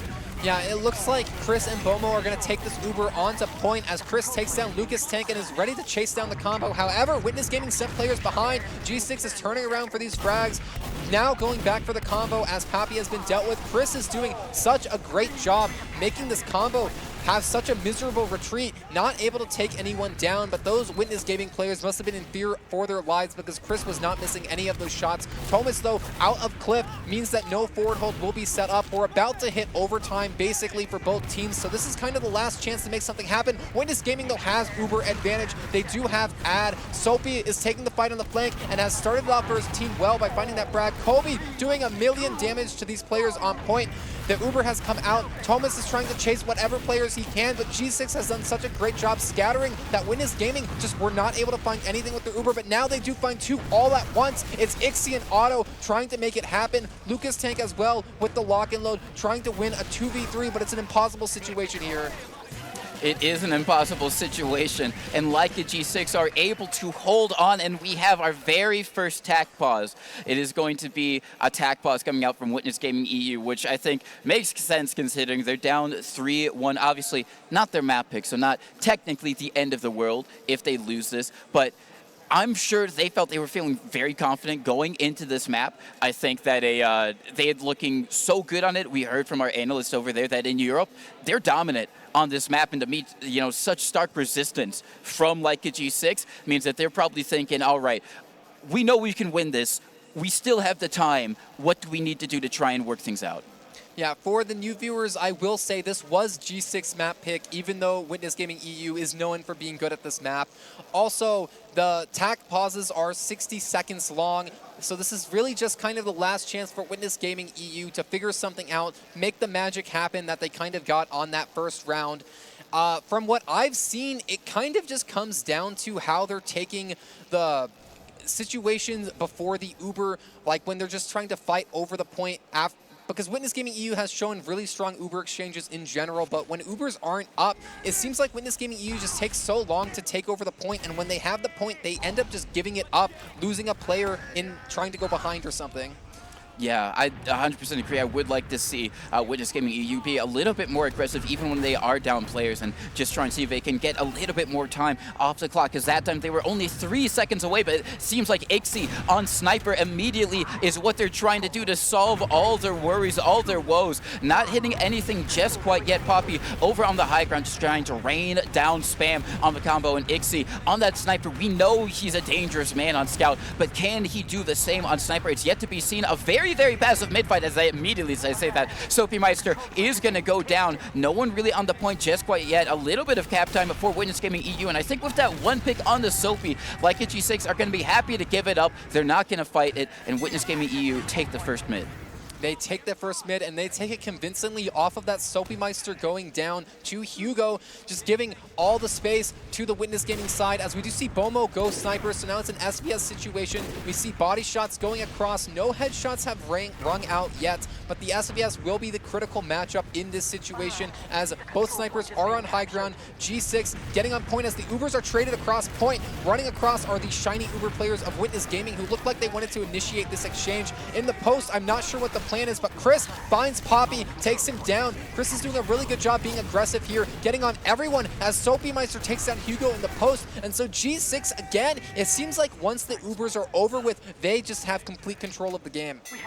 They have such complete control. It was so unfortunate for Witness Gaming EU because they got Kobe down to 2 health and they were just a pistol away. Oh my, bomb mode onto Thomas, and a bomb from Kobe onto op mode. They just get mulched over by Cliff. They were not expecting that aggression whatsoever. Poppy runs in. He is able to find Logan. It seems like every time they try something, their consolation prize is, okay, we killed the demo, which is great. Logan is an amazing player. Do not get me wrong. But G6 are showing that even if you killed their demo, they are very well able to stay in this game.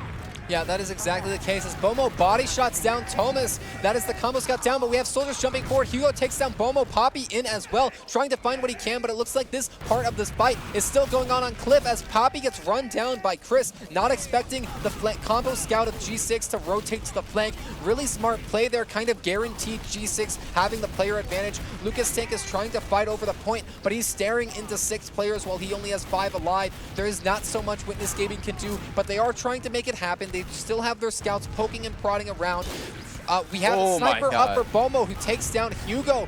That is a really important shot. Witness Gaming EU, it seems like they're always just down a player. Soapy jumping around, dancing around, causing distractions. And Witness Gaming EU, they kind of seem at a loss where the moment they get to the point, they just lose a player and they can't do anything after.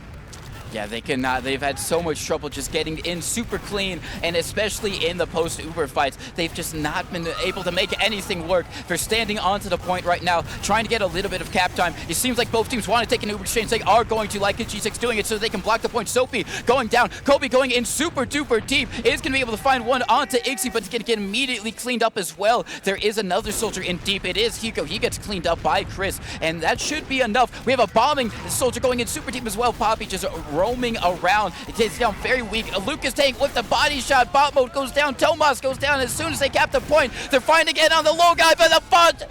Oh my god, bot mode, or Bomo, sorry, with a nice headshot onto Poppy. And it just looks like it's curtains for Witness Gaming EU on this map. Not quite yet, but you know, this is the last chance if Witness Gaming has something to prove, but we do have Logan jumping forward. That's the demo, so aggressive for G6, taking them down. And we have Hugo kind of stuck in, almost getting air shot it looked like, but managing to dodge that one. Ixie still respawning. Poppy has jumped in though and takes down Chris. This is the start Witness Gaming needs. Pocket Soldier taking down Combo Scout is not something that is very easy to do. And Lucas take great pipe right there onto Logan, taking him down. Not curtains yet, but Bomo finds a great headshot onto Pappy. Hugo taking down bot mode though, so Bomo can't do anything else now. Soapy Meister taken down as well as Otto surfs onto the rock, surviving with such low HP. That was so important there. I would point out though, Lolguy still has Uber ad. Lolguy does indeed still have Uber ad, but Otto not too far behind, all things considered, around about 90%, so should be able to get for this hold. Luckily for them, like a G6 doesn't have a overtime on the point, otherwise it'd be nigh impossible to try and keep in this game, but they might be able to, because if like a G6 win this one, they have won the first map. Not all terrible for a Witness Gaming EU, but not the best considering, you know, every match. It just makes them that much closer to getting into the grand finals, which the winner of this series will do. An early pick on the Caps is going to make it a little bit harder for Leica G6 to try and take this Uber in. Lolguy as well, very, very weak. And Colby and Soapy also going down. Witness Gaming EU just coming out with some aggression out of nowhere. Bot mode is going to go down to Tomas as well, just rushing forward, getting onto the scout. And it seems like Witness Gaming EU have found some type of confidence, some type of plays to keep them into this game a little bit longer, Delta. Yeah, they figured it out. Maybe it was the tack pause, but they seem so much more comfortable now. They are so confident in these fights. They're doing such a good job here as now Pappy holds it down on Pride Rock. G6 is going to be the first one to take the Uber, but Lucas finds a trap kill onto Bomo. Chris takes down Pop Mode. Pappy actually making this a 5v5. Hugo in connector trying to find what he can. Right now the fight is over the point, which is Chris trying to cap it up. Soapy jumping behind as well, but Soapy is spotted. What can he do? Can he get on the combo? And it looks like he's actually gonna get cleaned up immediately. So Witness Gaming is doing a great job finding these frags, but G6 is the ones with the point. Witness Gaming needs to take the point back before it hits overtime, and it looks like Thomas is going to be the one to do that, jumping onto the point right here, letting G6 know what's up, trying to take the scout 1v1 with Chris, running at the medic, taking down Bomo is Thomas. Witness Gaming, they are still in this game, and Witness Gaming has slight ad here. This might come into play if Log is a little too aggressive. It could come into play. They could try and go for the super aggressive Uber and just hope that they wipe like a G6. And we're going to have to see how it plays out. Like a G6 just peeking the point. They know that they're at Uber to set. They can't get too aggressive, but they have to stand onto the point before it goes into continuous overtime. They have to play this perfectly, as we are going to see Chris rushing across the point. Is going to get blasted back a little bit by the stick. He's just trying to circle around, see if he can find anyone at all with this Uber, but Tomas runs in, gets onto Logan. So much damage onto him, not enough to get the pick, and now it's going to be a bomb coming in. They take down Bomo early on. Can they withhold the damage? And they're killing up everyone, and they don't stand onto the point. And that is going to be a second round for Witness Gaming EU. They've still got a long way to go, but they've shown that they can regroup and they can do it, Delta. Witness Gaming, they are a resilient team. That was not looking very promising for them, but they turned it all the way around. They made it work, and guess what? They're sticking with their post-tac pause plan. Ixie sniper to mid didn't work out too well last time, but hey, they know what they're doing. They won the round. They can do whatever they want, and here it is. Is Ixie gonna find a shot? He is not doing the same spot. He's going clip this time, maybe trying to pick down a flank player, as Soapy is actually really aggressive on the flank, jumping around, trying to get on this sniper, hitting a massive rocket there. Kobe also taking it down. Witness Gaming EU corralled in the corner as Kobe tries to chase the medic down. Solemn Vow is out. Will Kobe take down the medic, or will Otto find the frag? It's one last rocket, one last chance, but oh my God! In. That is he goes out for the bow. He gets him. Kobe was not expecting that. Otto actually gets the kill there. That is so ballsy from Otto, but it does net his team and a player advantage, which is immediately nullified because Logan, being Logan, just has an easy pipe onto Ixie, but still, it does mean that if like a G6 were thinking about trying to go for the forward hold, they are not going to do so. Yeah, that is for sure. Can't forward hold, down one. We have Witness Gaming fighting over the point right here. Hugo on the flank, Thomas on point, running forward with the Uber. Logai's Uber is way better than the side of Witness Gaming's though, which is concerning, but Thomas finds a flanked, un-Ubered player who quickly gets flashed by Logai's quick reactions. Hugo jumped in as well, trying to support, goes down. Witness Gaming not quite able to make it happen in that Uber exchange, is gonna have to back up as G6 really aggressively is posturing forward. I'm worried G6 is gonna bomb, and that's exactly what they're doing. Kobe gets on the medic, goes for the air shot, doesn't quite hit it as the scout takes that frag. But guess what? G6, they don't need the air shot because they found everything. Oh, Tomas on Logai gets the medic. That is so crucial for Witness Gaming EU. But no, I 100% agree. I think we've seen, this is maybe the second or third time now, where Witness Gaming EU, they try and go for something, doesn't end up working out. They go back over towards the cliff, and then they just get bombed by the aggression from like a G6. And the soldiers, Kobe and Soapy, doing wonders to be able to get in and get so much damage off onto the Europeans. Chris is going to go down, giving a little bit of an opening. But Logan immediately gets onto Tomas and seems like they're just going to be happy to exchange kills over the point right now. Yeah, Bomo on sniper on the China side as Kobe takes down Hugo. Lucas Tank taking down Soapy Meister. So chaos is happening on this point as there is a fight on the G6 side of the map. Kobe 1920 trading, but Poppy found two there. And you know, during this fight, the Uber situation remains the same, but the point time has ticked down for G6. Witness Gaming only now capping. That's basically 2 minutes off the clock. That is not what Witness Gaming wanted to see, but they are not out of it yet. They do have a chance here to make it happen, and that's really going to start with this fight. Witness Gaming has a chance to take it super aggressively right now, but it does not look like they postured to do so. Maybe just wanting G6 to go forward and then take it from there. Yeah, they could try and do so, but the thing is their exchanges have been really hit or miss. Maybe if they just try and win with the Uber advantage, things might be a little bit more determinate in their favor, but we're going to have to see as they are letting G6 hit a little bit of cap time. Logan takes a bit of damage. It's going to surf away to safety. Poppy dies, though, getting that damage off, so now any Uber exchange is going to be a lot better because they've been able to take down both soldiers on Witness Gaming EU. G6 in a really great position now. They've been able to get control of the point without having to use any Ubers whatsoever, and there's only 50 seconds left before they win this first map. Yeah, and G6 looked like they wanted to jump the other team's clip, but Witness Gaming did a good job preventing that from happening. And now Witness Gaming fighting over the point yet again as we have the flank players. Ixie running across point doing damage. Lucas Tank hitting a great shot, and Thomas finding the frag onto Chris all at once. This is the pressure Witness Gaming needs to take the map back as we have the ×2 on point. Ubers are being traded as Hugo jumps forward. Bomo chasing down this scout who tried to go behind during the exchange, and guess what? Bomo got juked a bit there. That Uber did not find a whole lot, and so Witness Gaming, they're going to be real happy with that one, holding up the point. Lucas Tank setting up traps, is going to hope to find an early frag off of that. However, it's going to be Kobe starting off this fight for G6, spamming rockets across the side, trying to get the flank off of Concrete. Sophie also jumping forward to commit in, but it's actually Hugo and Thomas who go huge for the side of Witness Gaming, going behind, finding two. Thomas as well, chasing down, I believe that's Bomo, who goes down. Thomas finds another. That's 4 frags for the combo scout of Witness Gaming.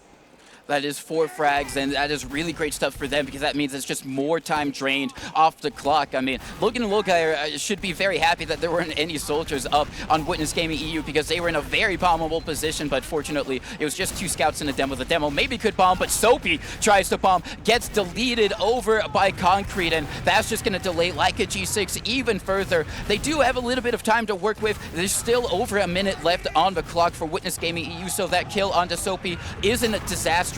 But I mean, just bleeding players like that with that pick onto Chris is, and it just means that every time they try and do something, they're delayed further and further, and Logan going down very weak is going to have to back up as well to make sure that this next push is their best effort.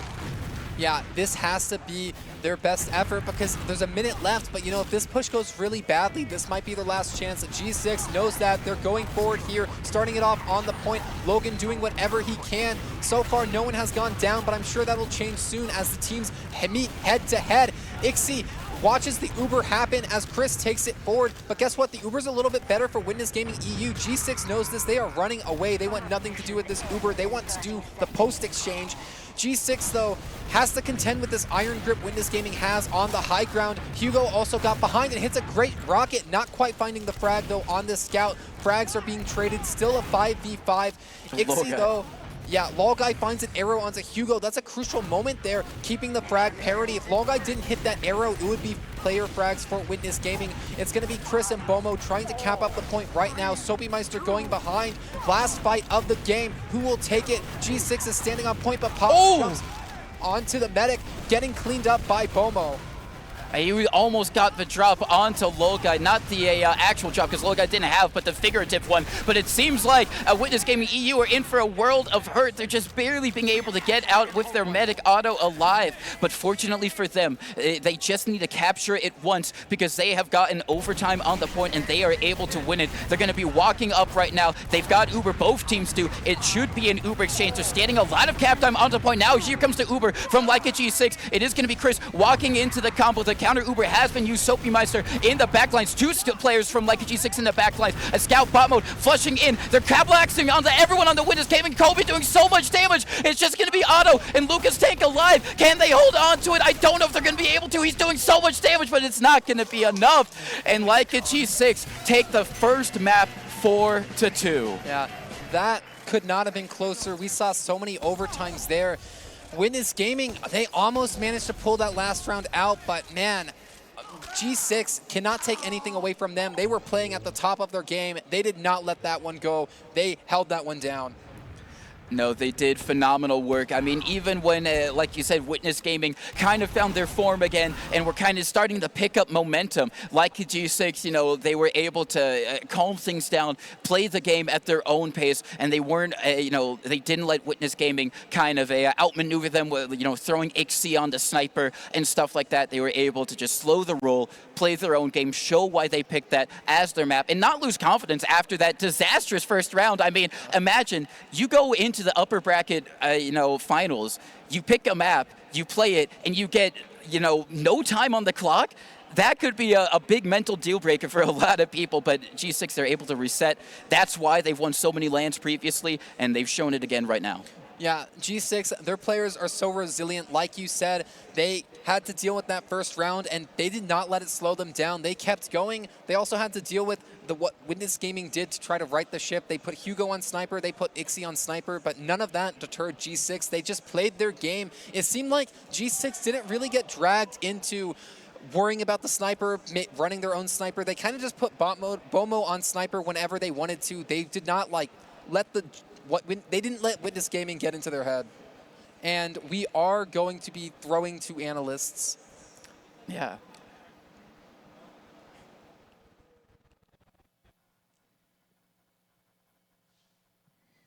All right. Thanks, you two, for covering that. Exciting map 1, to say the least. And importantly as well, yeah, There's mourning happening right now. Yeah. We'll give you a moment of peace. But Marmalou, congratulations on the correct prediction. Yeah, what can I say? What can I say? Yeah. 4-2, never a doubt, especially when they got 0 seconds in the first round. You know, never a doubt. Yeah, that is, yeah, run us through that, actually, because I was actually being a very bad crew member. I was forcing production to peel me away from the Australian Froyotech game, which is, I think, still happening and still in Nailbaiter, but... I was kind of doing the same thing. So, yeah, I was jumping back and forth because the Australian Froyo game was happening at the same time, along with the Balls LAN team having. It's too many good games right now. But yeah, main thing that I saw that impressed me is Soapy and Kobe were doing so well. Well, way better than I thought. They were pushing the advantage when they ran a sniper. I saw at the end, I think Europe was trying to run their own sniper, and they were trying to figure something out. But I think that sniper definitely is just like throws a cog in anything you want to do. You have all these set plays and then headshot. It's all over. Like we're talking about the flow chart. Yeah, this was like, that first round came through, clean 3 minutes, and then as soon as, even though Bomo wasn't on sniper the whole time, and even in some of the later rounds, I don't even think sniper, it just changed the pace of the game enough. And the Europeans, it just threw them off their game so much that even towards the end, they were just, the momentum was just gone. I thought in that final round they might have had a chance of getting back in, but eventually, I don't know, like you said, the soldiers on G6 have just been playing the height around the Witness side of the map so well, landing China, landing Cliff, sometimes going behind onto grass as well, and just being a nuisance. And every time a push comes through, there's always a soldier spamming, early forces coming out, and I've got to say the Ubers on Witness, that's normally one of their strongest parts of their game, and they just couldn't get it going. Yeah, and on the topic of Bomo not playing a ton of sniper, it's similar to what you were mentioning, where he likes to switch on, switch off, which is almost, I mean, if it's done well, kind of the best of both worlds. Oh, yeah, it's better. Yeah, sniper, obviously, the class doesn't do anything if no one's peeking the class, but there are advantages to not letting your opponents peek sightlines. There's a lot of really valuable real estate from which a team can fight the point, which is the most important thing in KOTH, that are unavailable if there's a sniper. So if you can have the fragging of a scout while also the enemies being on their toes, thinking you might have a sniper, and that kind of positioning, it is, as you mentioned, the best of both worlds. I think it also allows for Kobe to be able to stay on Cliff. He's a spam and 1v1s is his thing. He's not as much of a high flyer, big bomber going for all that, but having a sniper every now and then forces the soldiers to automatically be more aggressive. Yeah. And Kobe is sitting there shooting the soldiers bombing. They can switch. And the main thing that really has turned the G6 Viaduct on is Soapy being more proactive, pushing through the flank, doing that. And what you're saying, the Ubers aren't as good. There's just no one to shoot. They're behind them. They're causing people And to it's turn getting around. forced earlier as well. Because the amount of damage the combo's taking from these soldiers is brutal. Yeah, they just get no room to breathe. And if you can't get it all set up, it's impossible. Especially you play your own game, you're always used to it. And a sniper just destroys any game plan you have. You have to change everything in order to stop that sniper. Yeah, and this is not cope for EU, but we can only imagine how fun this game would be without that class. But these guys have played against Sniper on product. I mean, it is baked into the map at this point. You need to know how to play against a Sniper on that map. Well, it's a if you counter wanna play to it. some things. It doesn't let you do some play styles, and it's like you need to be used to it. But overall, good map, and I think it definitely showed why they picked that map. Yeah. I think we were all kind of a little on the edge about them picking that map, and they kind of showed why they wanted to. Now let's see, is there a reason Europe picked Goalie Wash? Yes, which again, I'm kind of scared about because on the one hand, you can think G6 are picking product just because they played against balls on it and played very well, or if they're just picking it because they feel obligated to pick the Koth because they feel better on Koth, which would be a weaker reason, a little sketchier. They looked strong, so now we have to call into question Witness Gaming EU's motivations for picking Goalie Wash because, again, as we went into length about before the series even started, this is the map that they were shakier against Witness Gaming AU in their series. It's. I think it's still a good map for the Europeans. I think even despite like they did run away a bit and they had some late faults against the Australians. I still think Goalie Wash is good for them. I can understand why they picked it given the rest of the maps in the pool. I'm more concerned for the Europeans looking forward at Metalworks.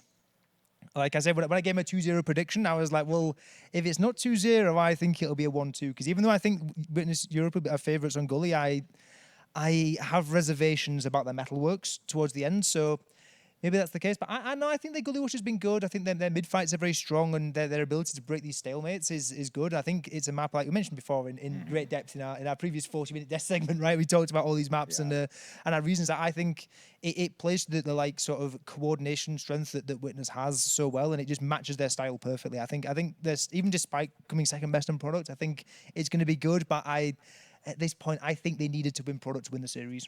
Yeah, and it's going to be interesting because if they do get to the Grands, they have to play product or Bagel. They're playing one of them, so that's an instant map down unless they kind of figure that out. But with Goalie Wash being said, the main thing I kind of want to see on this first mid is Soapy is a type of soldier who does like the fast rollout, commits on the demo really quickly. And if he can keep Lucas in check just for one mid, just in the back of his head, he's like, I can't. He did that on Process. That's like how they turned around so many of these late rounds on Process. He was getting on Lucas every single time. And now in the back of his head, he can't go all the way forward because he may just die. And it's definitely a change. If you're really a team that likes to stuff big door, if your demo can't go all out, it doesn't work as well. And for the exact same reasons why peppering in a little bit of sniper on product is really good at conditioning your opponents. Likewise, a soldier just getting stupidly aggressive on a mid, almost coin flipping the mid in many cases just to try and trade out with the demo. Well, when it works, you know on later mids, that play still provides value because that demo is now even more scared. Yeah, and he's well in Goalie Wash as well because of the way they roll out. You can even sometimes have a scout helping out as well. Scouts can get there pretty quickly, jumping up that right hand side. You can really go quite aggressive. It's not a bit more risky than sending soldiers in, but you have to be very careful on these Goalie Wash mids as a demo. And I don't know, Lucas had a target on his back in that Process game. Yeah, like I said, if you take down Lucas, and it's like the same thing with Habib. They're used to Habib. If Lucas is playing the same, if you can take him down, abuse the fact that he may be too aggressive, and minimize the times where that aggression pays off, in the aggregate, you'll win in the long run. But yeah. One player that I am very curious to see on Gully Wash is going to be Kobe. Because as you mentioned, Kobe is not exactly the acrobat who jumps around and plays cat and mouse with the scouts and is, doing this elegant dance. Kobe is someone who will walk up to you slowly and hit every single rocket and you will just die. Like, he hits every single shot. He is a ball of death, but he's not zipping around everywhere. And I think that is definitely favored on a map like Gully, where a soldier can just, let me waddle through this door, see what's going on. Oh, there's a guy lobby, and I just hit 2 rockets, and now he's dead. He's just standing choke. It's like, oh, we want to push this guy? Okay, I lost. Yep. And it'll be interesting to see how the different teams kind of approach it, if we're going to see like more wraps to mid or things like that. But I'm curious to see if G6 can deal with like the Witness Gaming's last pressure and the last holds and breaking like Lucas and Water and dealing with all that. But they've seen it before, so it's not new. So I'm sure they've talked about it or are going to talk about that. Yeah, they'll have some ideas, but yeah, I think just playstyle wise, it's definitely a strength of the Europeans. It's we didn't see I don't know, we saw Process yesterday. That's the only 5 CP we've seen between these two teams, like at least in officials since they've all come over to Denver. But I don't know how much can be gleaned really on how Gully Wash last plays so differently to Process. I'm not sure you can really judge much parallel, but like we say, yeah, the strength in Witness we saw in the Australia game, their holds and the way they break those last holds is very, very strong. And yeah, it's on G6. They've got to match it. They've got to find some counter. The demo underneath could be great. This coordinated spam and sacking really quickly that we saw against the Australians as well. I forget you don't have your headphone. We got to wrap up. We're going to match in a sec, but otherwise, good luck out there. Yeah, we'll send it over to casters. Hello, everyone. We are back with the upper bracket final. Leica G6 versus Witness Gaming EU. Leica G6 winning the first map 4-2 on product. But, you know, that's all in the past, Delta Market. We're here now on Witness Gaming EU's map pick, which is going to be Gully Wash. Yeah, we are on the EU boys map pick, so everything that just happened, put it out of your mind. This is the highest level TF2 I think we have seen in the past 3 years, so I'm excited for this one. If I had to guess why Witness Gaming picked this map, it starts with an L. Lucas Tank is probably the reason they went with. They probably just expect destruction from their demo, maybe putting a lot on his shoulders, but there's probably other reasons as well for picking this map, but that's definitely a big one. No, that is a big one. I mean, Lucas has been such a standout player this entire tournament, just hitting pipes like it's nothing, doing damage like it's nothing. Every single game, I think Witness was telling us he has been over at least or comparable to 350 DPM. So he is having a really, really great time in this tournament, and it's only made more impressive considering the fact he is going up against some amazing demos. You know, it's not like he's just the only good demo here. No, we got Artist, Habib, Logan. I mean, Endrith as well has been popping out from the Australians. So there's so much great talent and competition, and Lucas has been rising above it very consistently. Yeah, it's like Ben said, the training wheels are off now that he can use the NA unlocked, the lock and load. It's just so strong in his hands as he's showing. For those who don't know, Gully Wash is kind of the stereotypical demo map. On the mid, you just have such high ground at the start, and we've seen in the past, it's definitely less common now, but sometimes a demo will just find a couple frags or do a bunch of damage, keep the team in big door at the start. I don't think we'll see that here, but there's still the chance that Lucas could do something great on these mids. No, there definitely is. I mean, they've been looking so good on this in scrims as well against other teams like G6 and Froyo, who, by the way, there is also the Essential stream going on, and we had a little look at some spicy stats going on over there. But quickly, I want to get your predictions on this map because we are about to go live. I'm going to go 4-1 for Witness Gaming EU. Ooh, okay. I also think Witness Gaming EU are going to be able to take it. I'm going to say it's going to be a little bit of a slower game. I'm going to say 3-2. It's going to be close, but we're going to have to see if either of us are right as we go live on the very first mid, watching Logan as he gets immediately bombed by Hugo. He isn't going to go down, but he is going to get pressured out a little bit, giving a lot of space to Witness Gaming to try and take control of the point. We are going to see Soapy going in very deep, not going to be able to get the kill, but it's going to be trades all the way across. Ixie running all the way back and be able to get onto Bomo as it seems like Witness Gaming EU are going to have control. Hugo onto Logai, does get the pick. That's going to be great stuff here. Seems like Leica G6 still want to try and fight this with the remaining players they have left. Logan over on the point, Chris over on the low ground with Kobe, but they kind of recognize the writing on the wall. They're not really going to be able to fight that, especially with Otto so much closer to the midpoint than Logai was, so we're just going to have to give it up. Yeah, Otto is already here on this point. The Uber advantage isn't really enough to act on. However, the heal advantage is present faster, allowing Witness Gaming to take the mid. This is a first mid win for Witness Gaming EU. This is starting out excellently. Witness Gaming, however, now has to figure out how do they want to break this this mid 2-second stalemate. It looks like Big Door is the door of choice. I'm expecting them to maybe try to send someone behind. We've seen them in this situation in the first day where usually Thomas would kind of go into Baby Door, going behind the other team. This time it doesn't look like they're starting off with that. They're starting off with everyone in Big Door trying to find a frag here. Yeah, they are trying to find a frag. They're having a lot of pressure over on Big Door. Seems like they're kind of peeking wood as well. They're thinking about it, they're teasing it, but they're not committing just quite yet to going in behind, which we know can be such a valid play and such a powerful one as well if you make the most of it. Ubers are now completely even. Both teams do have 100%, so it is just going to be a little bit of a standoff between them to see who tries to go for something first. You'd expect it to be like a G6, or sorry, no, Witness Gaming EU, but that doesn't stop like a G6 from maybe trying to get creative here as they are going to be bombing in Kobe in very, very deep over towards Big Door. He's going to be able to get onto Lucas, and with 2 players down, that's going to open up all of these choke points to like a G6.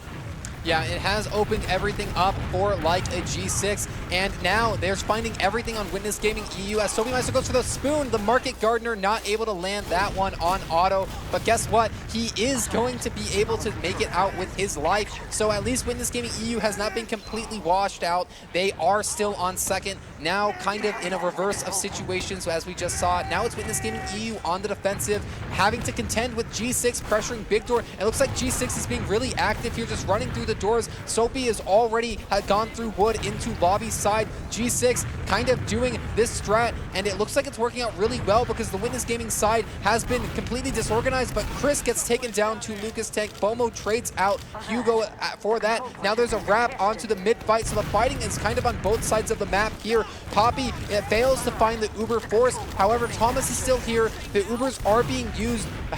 They are also being traded as Logeye Pops as well, but Witness Gaming EU, look at the second point. It's been capped right out from under their nose.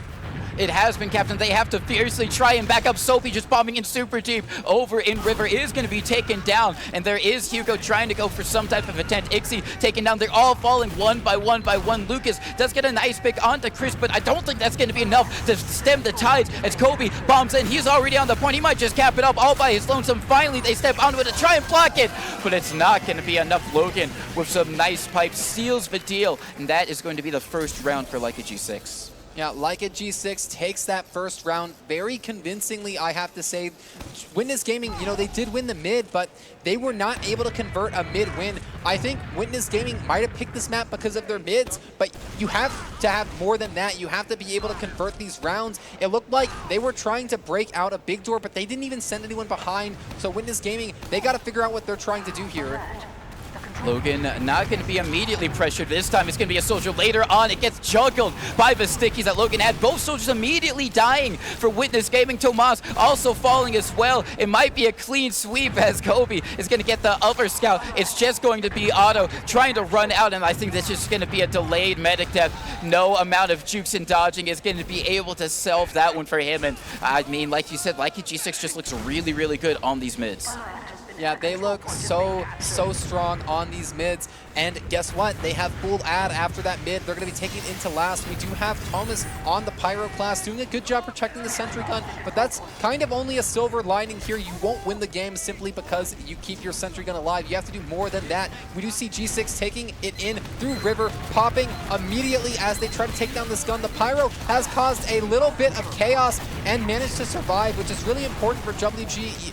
However, Chris and Logan combined to find 2 frags, which is absolutely huge. Soapy goes down on the point, but I'm not sure if that's enough. Lucas finding a lot of damage. Thomas as well, trying to salvage, but G6 convincingly has taken 2 rounds in a row. It seems like nothing can stop them right now. They look so on top of it. They look so in control. They know exactly what they want to do. And they, I mean, Witness Gaming EU are just really on the ropes right now. Their mids have not been working out. Both times they've tried to get some immediate pressure onto the demo, and it's just not been working out for them. They've been losing both their soldiers early on to mid, so hopefully they're going to have a different game plan going in. Yeah, that is what's happening. We do see a right side mid as Lucas Tank walks up the banana side. They push Logan all the way back, and so that means that the chaos has happened on this mid. Poppy is in the elbow as well. Hugo takes down Soapy. Kobe behind trying to land a strike for G6, but guess what? G6 isn't even in mid anymore. They left. Kobe is in drop down, gets cleaned up, so now there are no soldiers alive for the side of G6. Witness Gaming, this is their chance to show why they picked the map. This is a perfect chance to start taking ground, and they are by going into second. It looks like they've gotten in uncontested. They're sending their soldiers into River. Hugo's flanking. This is a chance to get on the medic. Hugo hits a great rocket, gets the force off. This is what Witness Gaming needs here. He has been able to stay alive somehow. Still, he's just leading them back over into Locus. They're chasing him so far. Finally, he does go down, but he's bought his team so much time, so much space. They have a lot of cap time on second, but they're not going to commit to it because I guess they're just not feeling confident about it with the player disadvantage. So they're just going to back up onto mid. They've gotten the Ubers out of the equation. It is going to be even right now. So all right for Witness Gaming. They haven't had the role that that like a G6 have had last 2 times they have been able to win, but bot mode is up on Spy, and he's in the perfect position to maybe try and get the cheeky stab onto an unaware Otto. They haven't spotted him just quite yet. He's not going to go for it actually just quite yet. He's going to decloak a little bit further away. He's going in for the stab. He gets it just like that. Bot mode coming up so huge. It gets immediately deleted, but it doesn't matter. His job is done. Yeah, Bomo finding the stab on the medic. Bomo making it all happen here as Thomas is in the big door area. Standing, I would imagine, is in abject disbelief. These Witness Gaming players, I hope they are resilient, because I would be so demoralized right now if this had just happened to me on my map pick. But Witness Gaming, they're recollecting. They have 2 players behind, causing some chaos as now Bomo comes up through River along with the rest of G6 on the other side of the map. So this Witness Gaming flank needs to make the magic happen here. Chris ends up in River, and these Witness Gaming players get destroyed. They did not get anything off of that flank. Yeah, they didn't get anything, and at a bare minimum, maybe they bought themselves a little bit more time, but Otto is still only at 50%. I mean, Lucas, with a nice sticky kill onto Chris, is going to slow down like a G6 because that's their pocket scout down. They can still take this Uber. I mean, you know, Gullywash is a map that maybe you can lead things on your projectiles, which is exactly what they're doing. Soapy and their demo Logan just flying all the way in. They do find one onto Ixie, which is going to be really great. They find another onto Lucas Tank, so that's going to be no demo. Even though Witness Gaming do have Uber advantage now, it's going to make it a lot hard for them to try and repush this, and it seems like they have been able to do it well. Poppy is just going to get collapsed upon over and choked, so that kind of maybe pinched their play that they could have done, not going to be able to work out. Yeah, Thomas walking in through River finds sticky traps and but to them. He is down, and guess what? Logan and Soapy combined to find 3 frags. This has gone all wrong for Witness Gaming EU. Otto trying to surf out, but I'm not sure what he can do. Kobe is actually on the shotgun. I did not notice that one, pulling it out for LAN. Kobe 1920, confident in his MGE skills, is going to try to find a frag. And it's going to be Chris finishing that one off. G6 on the point, trying to finish this cap off. This is going to be 3 rounds in a row for G6. It is going to be 3 rounds in a row for like a G6. And I don't know if you guys can hear this at home, but there is so much commotion every time from the stage. Every time like the G6 do something, they are so hyped. They are so pumped right now. They are so in control. They know they're doing well. They know that this is their game to lose, because honestly at the moment, their mids have been going well. Their execution of their pushes have been going well. They haven't really been making any major mistakes. They look so in control. Yeah, they look and sound so in control. The atmosphere in the arena is amazing here. These players are so hyped up all the time. They let you know when something's happening because you can hear it. No, yeah, you 100% can hear it, because they are just and that's kind of like a little bit of, because even when they went for attack pause, like G6 cheered at that, because they knew that they had forced their enemy into being so flustered that they had to take a step back. And for them, they can perceive that as a win. You know, a little bit of mental things here, but we're going to have to see if Witness Gaming EU, if the Europeans can come back and reset. Yeah, they want to. It's their map pick. We know they have what it takes. It's just a matter of can they execute it on this mid. Gonna be having to really take it to them, because you cannot go down 4-0. Going down 4-0 is an absolute disaster. This first mid, it's going to be so critical what Soapy and Logan and Lucas can't do, as we see a submarine mid kind of for Soapy, actually jumping over, getting cleaned up by these scouts who are so on point here. Hugo, it appears, went up, dropped down, and is causing some chaos. However, right now the frag situation is still even. Ixie is going to try to make something happen by fighting it out on the mid point, who does end up helping Lucas Tank take down Logan. 4v4 on the point. Will the flank scout for Witness Gaming find a frag here? Lucas walking across point, shooting stickies over right now. It is just a DM fight. Whoever lands the first shot will win. But actually, Witness Gaming managed to cap the point and has players behind who are currently flanking. Hugo manages to get on Bomo in choke, getting that frag down, taking the 1v1 versus Kobe 1920, who gets helped out. And Kobe 1920 goes down. Yeah, that's an amazing Uber coming out from Witness Gaming EU. Their backs up against the wall, and they've been able to make sure that they got the maximum with that Uber. They get control of mid, they get control of second, and this is their best opportunity to maybe try and get a point on the board. They got 2-player advantage. They're not going to do anything with it just now. I would have liked to see maybe them try and go for some type of sack onto Lokai. There's a little bit of presence over in lower. Ixie trying to go for something is just going to be met with the flank players wrapping around over towards River. Kobe with some nice rockets gets that that kill. And now with a 2-player advantage, seems like a G6, they want to get aggressive here.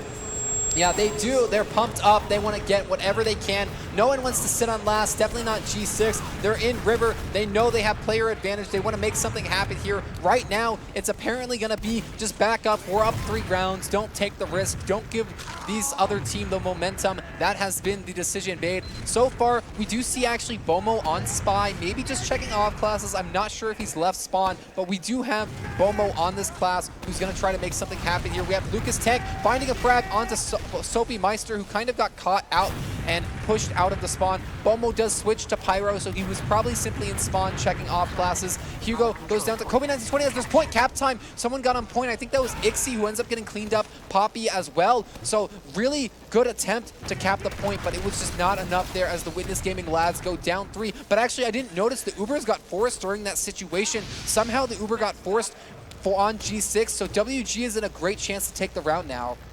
They're in a really great spot. It was Hugo who went and got the force onto Logai. And even better for them, there is so much cap time on the point that they only really need to stand on it for a moment, just a snip of it. And that is going to be a round for Witness Gaming EU. It all comes down to the execution of this push. Seems like they're going to be going in through lockers and probably telegraph pretty hard, but the Pyro not in position to really try and stuff it over on the right side. A lot of damage. They find one on the Kobe. Good opening pick. The late game heavy coming out from Chris, doing a lot of damage. Both soldiers going down. They're trying to stand on the point, but Logan going to be traded out, gets the pipe onto Ixie, and it's not going to be enough. Witness Gaming EU just not having the manpower to deal with that late game heavy, and Vasticki's on point, and they're just going to have to back up, and now it's going to be like a G6 with the perfect opportunity to push out of the last. Yeah, G6, they don't only have aggression, they also have the defensive side of things down. That last push was well executed by Witness Gaming, but the heavy play by G6 was so smart, so well done, that it just blocked the cap from ever being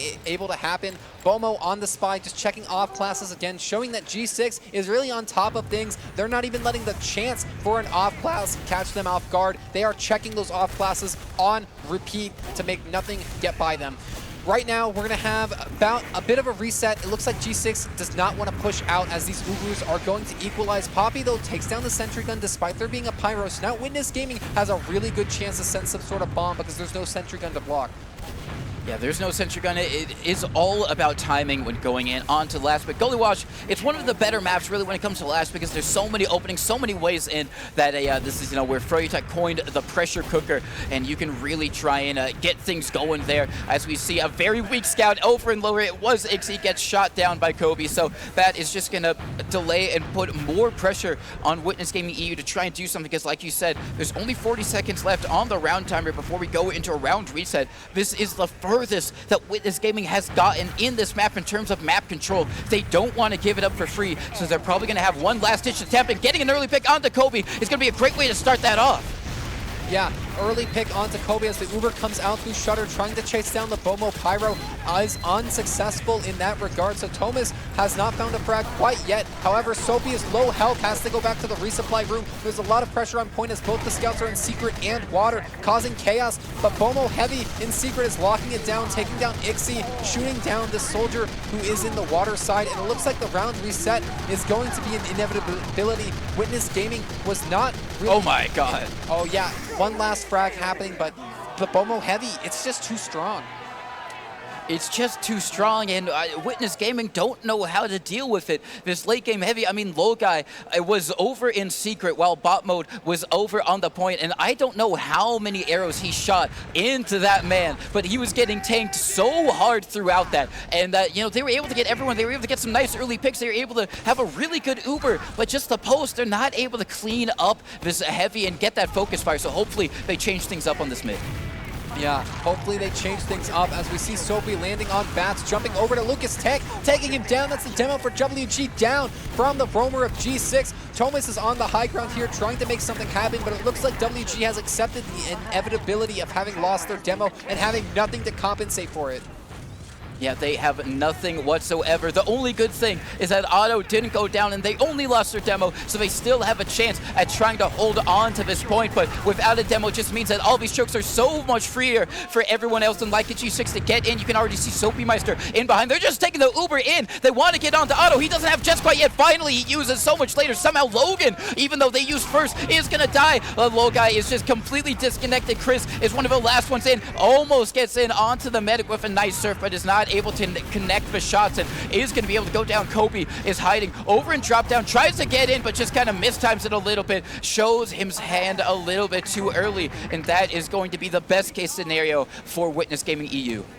Yeah, Witness Gaming EU, they got what they needed. They have full ad, they have player ad. This is Witness Gaming's chance to put, well, it's not full ad, but it is a bit of ad. They can take a round with this advantage if they take second cleanly. It looks like they're going to be trying to do that by going in through choke. Lucas Tank is there sticking it up. It's going to be Thomas kind of poking at first, but it looks like they decided not to go really quick, even with that player ad. Witness Gaming EU choosing to take a slower approach to winning this round. Yeah, they're really, I don't know, maybe being a little bit scared here of like a G6. They're not going off of all of these advantages. Sure, they do have Uber advantage, so they might be trying to wait for that. Seems like they are going to go to try and use it over through choke. They're making some space. They don't have to immediately use, and they might be able to get this for free and not have to use Uber, as everyone on like a G6 is so far back, and they're spamming them out really, really well. So at the end of the day, I think you have to say that was very well played from Witness Gaming EU. They went for the safer approach, but even then, they didn't have to do the worst case scenario. Use the Uber, not get anyone, and then you're in a leapfrog scenario awkwardly on second to last. But now, even Ubers, they're looking in onto last. They had trouble here last time, Delta Market. Are they going to be able to find some way to have a lot better of a showing? Well, it's not starting off well, as Poppy has been taken down by Chris. That's the combo scout on G6 being so proactive on this defense, and G6 is diving into lobby. They're actually trying to chase Lucas Tank through Baby Door, almost through Shutter. Chris is doing so much damage to this demo, but there's a back out! The back out! No one's there! That's gonna be 3-1. Witness Gaming EU just taking that one. I was kind of complimenting G6's aggressive approach there, but I guess it let Thomas sneak through. It did let Thomas sneak through. I mean, listen. If you're ever pushing it into someone and the push is going a little bit too well, just double check, make sure that you got all players in front of you, because sometimes that means that, you know, that less damage that you're taking is because there's some sneaky guy going in behind. But really heads up play coming out from Witness Gaming EU as we go in onto another mid. Finally, they have a point on the board on their map pick. Are they going to be able to get any more and take us to a map 3, guaranteeing themselves a spot in the grand finals, as Kobe doing so much damage over on the medic, over in the backlines as Lucas goes down, not starting off well for Witness Gaming, but they do get two. The both scouts going down for like a G6. Logai in a little bit of a dead zone, might have to just duck and dodge around. Is going to have to back up as well, as he's getting cut off at the pass. They just run in, they take him down. Ixie and Tomas get the final two like a G6 players. Soapy Meister over in the back lines, trying to do anything he possibly can, but anything is not going to be everything, and it is not enough, Delta. Witness Gaming EU, they woke up. It's 3-1, and this is a perfect chance to make it even closer. Witness Gaming, this does not look like the same team. This is commanding. This is dominance. This is the Witness Gaming EU that won Poland. This is the team that can win this LAN. They are showing up right now, and it looks like they're going to be in lobby. Everything's cleared. There's no sniper. There's no spy. Nothing to just drop the medic out of nowhere, besides sticky traps, which will probably be cleared as they do go through Shutter. Finding the Pyro. Thomas is going to try to chase this frag, but it's taking a little longer than Thomas would probably like. Bomo does eventually get cleaned up by Lucas Tank, so that is player advantage achieved. Chris is on the heavy class, getting arrow tank, doing a good job staying alive, but Hugo is here to take that player down. Witness Gaming EU, I think they're going to take 2 rounds in the span of about 3 minutes. They've woken up, they're taking it back. They have woken up. They have taken it back. I'm not going to lie, Delta. I was so worried when I saw that heavy come out of spawn for like a G6. I'm like, oh no, here we go again. But they were able to do it really, really well. They got the pick onto Logan, meaning that they could just stand onto the point, heavy, greater damage, awful mobility, could not get there to try and block it, and they were just able to get the other picks to seal the deal. So it is going to be 3-2. Like a G6 still in control. They're still ahead, both in terms of map and in terms of rounds of this map, but Witness Gaming trying to claw their way back. So much damage coming out onto bot mode. Poppy going in super deep to get that kill, and now they're just going to be playing across the way. They do lose another scout as they are going to be bombing in. Logai with a nice surf over towards safety, and this mid not going nearly as well as was the previous half for Witness Gaming. They might be able to keep Otto alive as he's rushing out over into lobby, but like a G6 definitively winning it. Yeah, they do definitively win. Witness Gaming EU going to be able to stabilize on second point, so all is not lost. In the past, we've seen G6 go big door and get players behind. This time, it looks like they might be trying to do that. However, they are currently still on mid towards the choke side. So with G6, maybe they'll mix it up, maybe they'll go choke, maybe they'll go back to their staple of big door, and that's exactly what they are doing as they start to rotate over. Expect to see, oh, they have Bomo on Sniper. I didn't actually notice that, so they are not going to be doing the flank play. They are bringing out the Bomo Sniper at this critical moment. Maybe he'll surprise Lucas Tank, get a headshot off, or maybe he'll rotate back to Choke. He sees the medic. They're shoving Choke! Yes, Choke shove is coming in, but guess what? They spotted this, and Bomo killed Poppy. So Bomo showing their worth there. It's hard to go behind when that sniper takes a frag. Witness Gaming trying to stand on second, but they're getting bombed from Choke. Everyone is caught out here. Lucas Tank goes down. Otto behind point, getting chased by Chris. I'm worried for these members. They're trying to frag, but it looks like they're corralled. Yeah, they are corralled. It's only a 3v4 at the moment because Poppy is a respawner. One of them is a sniper, so maybe it is just a 3v3, and they do have the respawner now. This is looking okay for Witness Gaming. They might be able to launch a few players over towards that choke. They find one onto Chris. It's not going to be as bad as it could have been for like a G6. That could have been very, very awful, but seems like with all this chaos, they already have Ixion behind. He's trying to go for the wraparound over. He wants the med, but bot mode with the body shot. Able to defend him. He got another body shot onto Hugo, and that is going to be the call now definitively for Leica G6 to take control of second. Witness Gaming are going to have to back up. Very interestingly, even throughout all of that chaos, no medic died. It's still going to be even Ubers, which is all right if you are Witness Gaming EU, but still, being on your last 3-2 on your map pick, not a great way to be.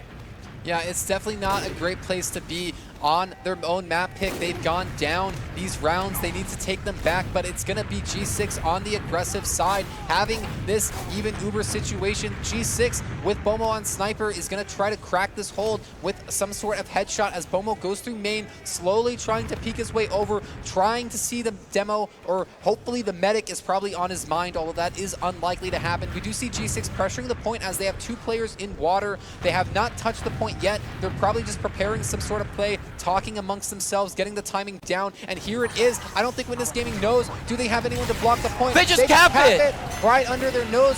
G6, they got away with that one. Witness Gaming, that is not what they wanted. That is absolute insanity. I mean, they should have known that there were two people under the point because I think Chris made his presence known, and then the soldier as well also made his presence known. So they knew there was that potential, but still, like a G6, getting the sneakiest cap. I mean, it was a back cap, and I mean, they were still on last, so I don't even know. But Witness Gaming, they got to get that out of their heads. That might have been a little bit tilting, but they're still in this game. They're sending both their soldiers in immediately onto the demo. They're chasing him so hard, but he's just not dying. He's staying alive, and everyone else on Witness Gaming is falling. They expended so many to try and get onto Logan there. I don't know if the cam caught it, but they double bombed Logan over towards Big Door. Logan surfed up onto high ground. Then they re-bombed him. Logan surfed again back over towards Big Door, and they didn't even kill him. And that is just a really, really bad mid for Witness Gaming.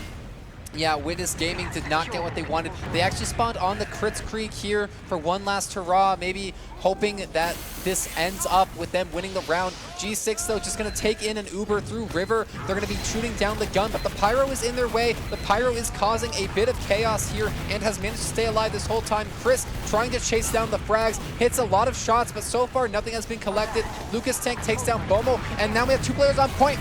Will they cap it? The Heavy is on the point.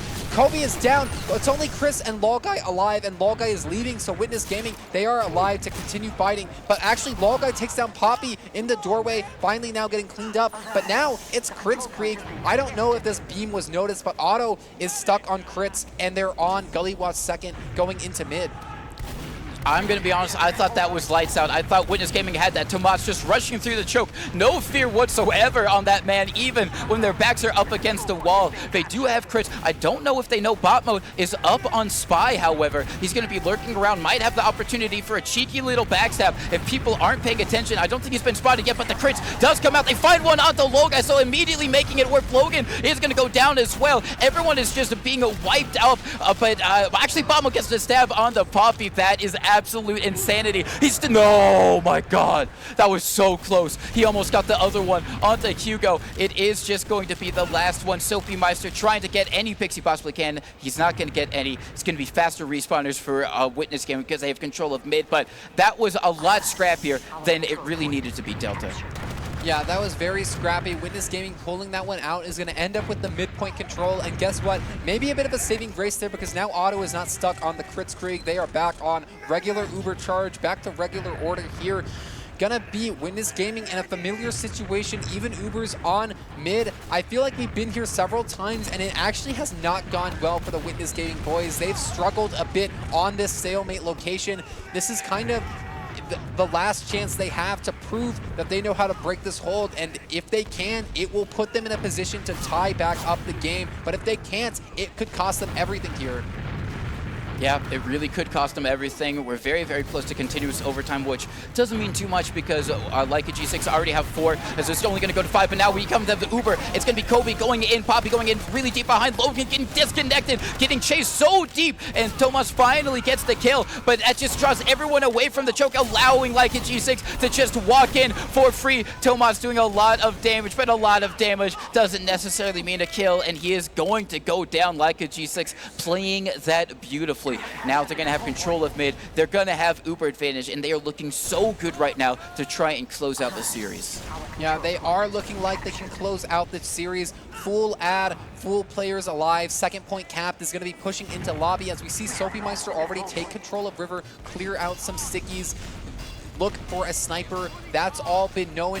So at this point, G6 just talking amongst themselves. They probably know the drill, probably just going to do their standard Uber push. We've seen the heavy, we've seen the pyro for Witness Gaming, but none of it stopped G6 in the past, as now G6 going in. But this time the pyro seems to be a lot more effective, managing to block G6 from getting anything. Pyro still alive, WM wanting at Chris, but guess what? Logan and Kobe come in, find 2. Hugo doing so much damage on point, trying to clean these players up. Hugo doing such a good job there, might have saved that hold for the team.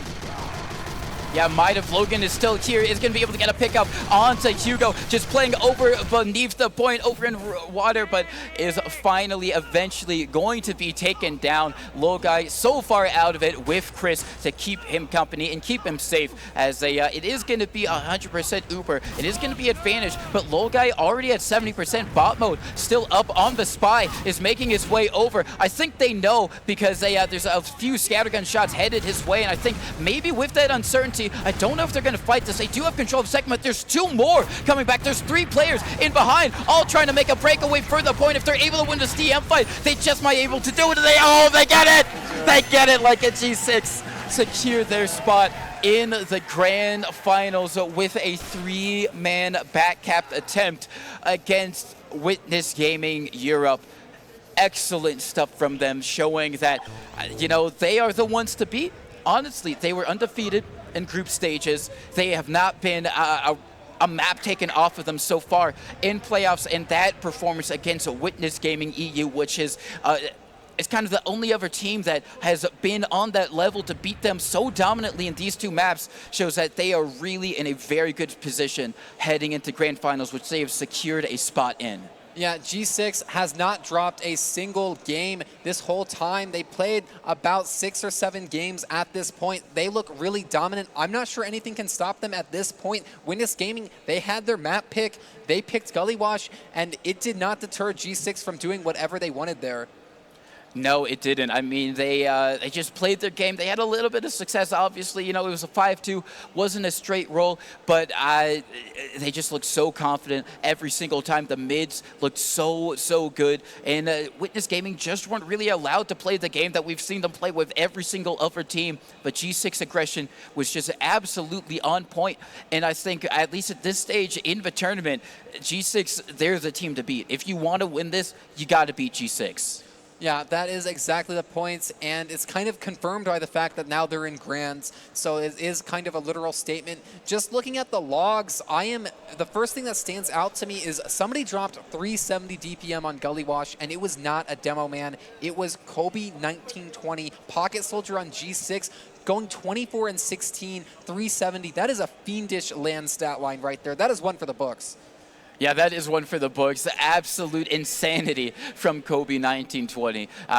One of these days, that 1920 is going to be the amount of damage he does, DPM that he does. He's on that trend because the man is absolutely insane. I mean, we saw he whipped out the shotgun as well. And they just looked so good, not just Kobe, but really everyone. But it's not like Witness Gaming couldn't have won that. They had, some moments where they were able to get in, and, those couple of rounds where they kind of got some momentum and they were finally able to start playing their game. We could see why they picked this map. But like a G6, it was just too much for them to handle, too overwhelming, and is sent now Witness Gaming EU into the lower bracket final. Yeah, that is the lower bracket final. And it's just, I'm still in shock at how this has gone. We still have games going, of course, but the standings, I don't know if anyone could have predicted this. As for us, we will be going to the desk right now.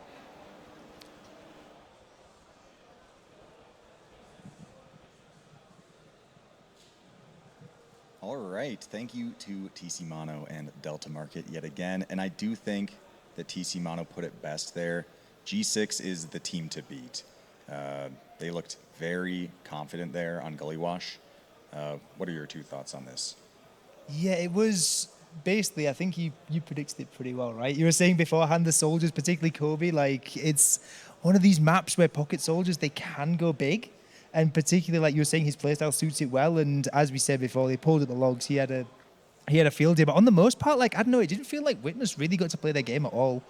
Yeah, I think some of these teams get too in their head, especially against G6, because G6 is frustrating to play. If they are rolling, it feels kind of hopeless because they are just letting you make a mistake, going after it, and you're just going to overthink it. At the end of the day, they're probably going to look at these demos over the next couple hours and see all these little things we could have done. But G6 overall, they are a team that adapts, they react, and they're kind of hard to counter because they're not necessarily doing anything super aggressive. It's not like, they just double bomb every time. But that is a exclamation point right there. They're literally the team to beat. They are in grand finals. Yes. They have a best of 5. Good thing for whoever's going to meet them there. There is no winner's bracket advantage. Whoever wins has to win 3 of the 5 maps, no matter what. Okay. There's some advantage, I'd say. Not in terms of obviously rounds and stuff, but they're not playing for almost 24 hours at this point. They can chill, they can rest, they can maybe do some demo reviews, maybe just take it easy for a bit, maybe go out for a wander out around the beautiful sites around Lakewood. But for Witness, having lost that game, they're gonna have a long day ahead of them tomorrow. They've got to demo review this, and then they're on first up tomorrow against, could be one of about 4 teams at this point in that lower bracket final. But yeah, it is sort of a reward in itself, I'd say. Yeah, and I think on a good example of that adaptability that you were talking about is that last round we saw get scored with Bomo on last on Spy. It seemed like there was a lot of on-the-fly adjustment being made there of, okay, I can't get the back cap. I am... there's a guy back for me. If you can get through, we can win this 2v1 and win the round right there. And suddenly River's open for a moment because the push out is going slow. And moments like that where I don't think that without that kind of vision and knowledge that those plays are going to be made in the same way. Yeah, overall, I'm excited to see. Like we said, there's 4 teams that could be making this. We're going to see one more series today, and that is who's going to play Witness Gaming EU. And right now, it's looking like it's going to, Ball's LAN team is in the next round. It's between Froyo and the Australians, who the Australians won the first map. So we're still seeing that. But the next series we will see is Balls LAN team versus whoever wins that Froyo Australia series. Yeah. Yeah, it's a weird one. I will say, despite being on the desk for this one, we all admitted to it before. Right? I've had one eye over on that Yeah, Froyo it's Australia hard game. not to. It's so hard, especially because with it being on LAN, there's people watching over the shoulder. It's the atmosphere, even though it's not on the main stage, the atmosphere whenever a round comes through, we're on the desk, we can hear behind like two walls that direction, like it's rumbling, different it's height. rocking. It's rocking when like whenever there's a round going through, there's But people. right now, Like it literally right now, happened right on now. cue. I don't think that got picked up by audio, but right now, I bet a round has just gone down in that game Yep. because From the volume, Australia probably won one probably round. yeah, Probably won the round. they're the crowd favorites here. Yeah, I was watching the Aussies play and had to get brought over here before it ended, and I heard from the cheers. I knew, okay, yeah, it's over now. But we are actually joined by someone special that a lot of you might know, who's sarcastically laughing at the prospect of that. Come have a seat. Would you prefer us to call you anything besides Tag? Because that's what most people know you as. Yeah, that's my name. Very nice. So what brought you here today? Because you're definitely a face that most people haven't seen in a while. Yeah, as it turns out, I've been living in Denver for the past 5 years. Okay. And it's my last week in Denver. I'm flying back to Chicago at the end of this week. And I just so happened to find out that there was a TF2 tournament going on. Yeah. And so I decided to stop by. And just so happened to find out that Banny is still playing TF2 tournaments as well. I mean, he's never going to stop. He's never going to stop. But I do hear he's been having problems. Yes. They're not in a good spot right now. No, not at all. No, yeah. They lost their last game, right? Yeah, they are currently fighting to maintain 5th place. Yeah, if they lose, they're 5th, 6th. This next map, they're a map down in the series Yeah. against the Australians. How do people feel about that? Is it? I I haven't. think the general consensus is Yeah, Yeah. yeah, no, you're good. The general consensus, I think, is excitement just because it's a change, but you can never count them out. But right now, something's looking off with them where the Australians, I think, are going on top of that. And they got to figure something out. And unless they do, even if they got past the Australians, they wouldn't get much further. So they need to get something together. Yeah, I was standing behind them and I was looking at them. And they seemed honestly kind of lethargic. Wasn't seeing much energy out of any of them besides Habib. Yeah. Of course, of as per course. usual. for like the team. Yeah, you need a hype man on a team. Like back in the day, classic mix-up. That was Hard Blue. Hard Blue would yell at every LAN. But yeah, this is a pretty well-run ship you guys got going on here. Well, it looks like that from the camera side of things, but yeah, we're doing our best. I mean, how does this compare to, because you've been to plenty of LANs in your time. Yeah, the ESEA LANs were honestly. I mean, this is better run than an ESEA LAN. ESEA LANs, had the professionalism, but this one has the charm. And you guys are doing a lot with a little, and I think that's impressive. I think that's kind of Sixes in general. It's doing a lot with a little. I mean, how has the games looked like to you? Because obviously the game itself, which it's usually, you can't often say TF2 itself has changed, but since your time, it has itself, but even the Sixes meta and how it's played has changed a lot as well. Yeah, I'm honestly curious about that. I'm wanting to ask around about how the Sixes format has changed over the years.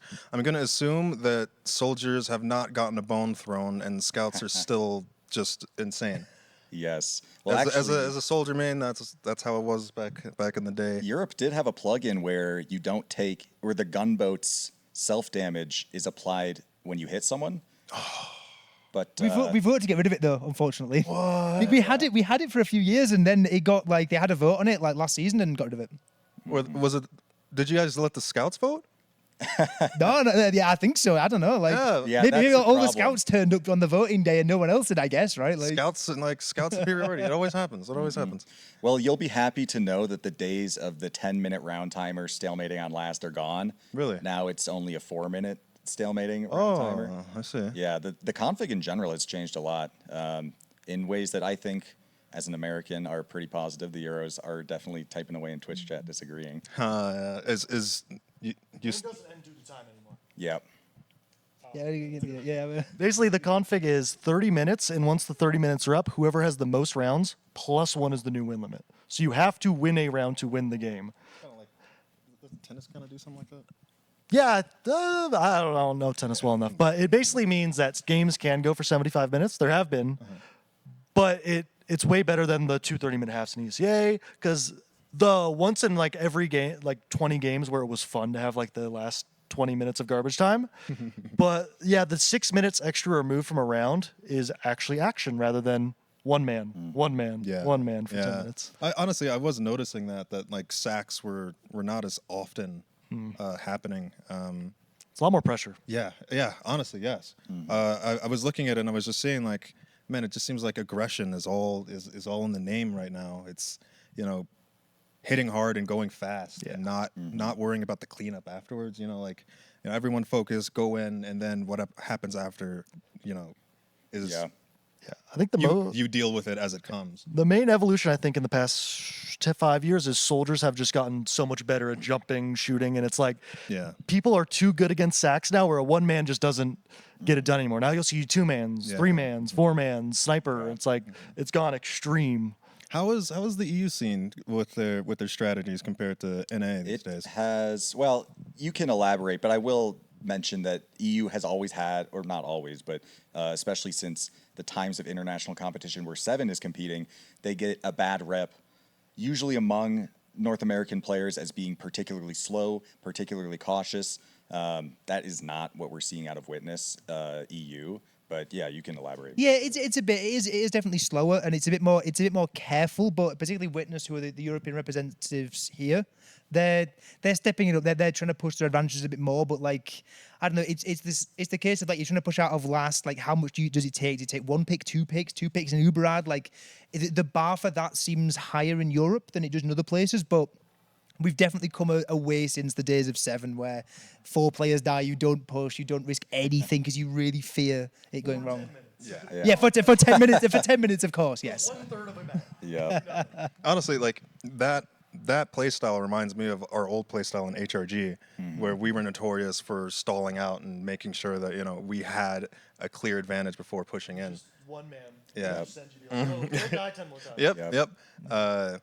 And then we got rolled by the Europeans at the Insomnia LAN, so it's kind of I don't know, serendipitous to hear the back and forth between strategies. Yeah, there's like a few teams like over in Europe that we see like more often, particularly on maps like Granary, they'll get an even Uber situation on enemy last, and they'll just rip a 4-man instantly and just walk back, give up second, and because they just rather have the game being dynamic with okay, Uberad, but like we've given up second, we're gonna have to push it quickly. It's on a time limit versus we sit there for potentially 5 minutes and push away slow. Brains turn to mush and stuff. Yeah, exactly right. It just honestly stands at their assigned choke point, I would always take advantage of those moments. I would just be like, hey, everyone's probably like falling asleep right now. I'm gonna start like lurking around at this point. Yeah. I activate. Yeah. I was always a fan of watching particularly old TF2 and finding like really ancient VODs from like back when it almost seems like Ubers in general aren't even like really figured out that much. One classic example I think of, and I don't remember the teams of this, I think it was probably European players because Vani is a friend of mine and send me some old stuff because he's also a dinosaur. But a team pushing Badlands Choke, their pocket soldier, who's of course getting hard pocketed, is in danger of dying. So they use Uber to save the one soldier, and the other team, under really no pressure at all, is like, oh, they used, okay, now we used. That's what's supposed to happen here. So it's really funny just to look at sort of the contrast with, where nowadays, I mean, people have been grinding this game and trying to get better for decades. For real. To where you're really finding even just the smallest details start to matter more and more. Yeah, I mean, it honestly makes me kind of nervous. Yeah. Like, I mean, no offense to everyone here. I mean, this is my first time meeting many of you. Banny and Habib are really the only ones that I know personally, except I forgot that I was on a team with Habib, so that was kind of embarrassing. It's good to see them still like going on and strong and stuff. And I mean, one of the reasons why I found out about this LAN is because I've been working on a video about TF2, and I was going through my research again and like just making sure I got all the perspectives going, and I was like, okay, let's see how the competitive scene is going on right now. So I've been sneakily watching like VODs and everything like that over the couple of days, a couple of months. Nice. And then I just randomly found out that this LAN was going on. So Yeah. good stuff. It was super cool. something that I was mentioning to just random staff and people, and it's kind of sappy, but I remember when I was coming up was around like old international old by today's standards Yeah. of like Rewind and Rewind 2. And Yeah. for me, that was what competitive TF2 was to me. And then that sort of era, it felt like died out, and a lot of the people whose names I know from production and like players as well sort of moved on. Yeah. But seeing something like this that is very much in the fashion of those global events gave me kind of a new perspective where it's more so a new generation of people. Yeah. And yeah, I think that having new players who I remember first joining the scene now on, not to be egotistical, but my level, I guess, as in of a contributing member of the community is really nice to see. Yeah, I came down here not really expecting much. I didn't expect such a warm welcome. I didn't expect to be on the couch.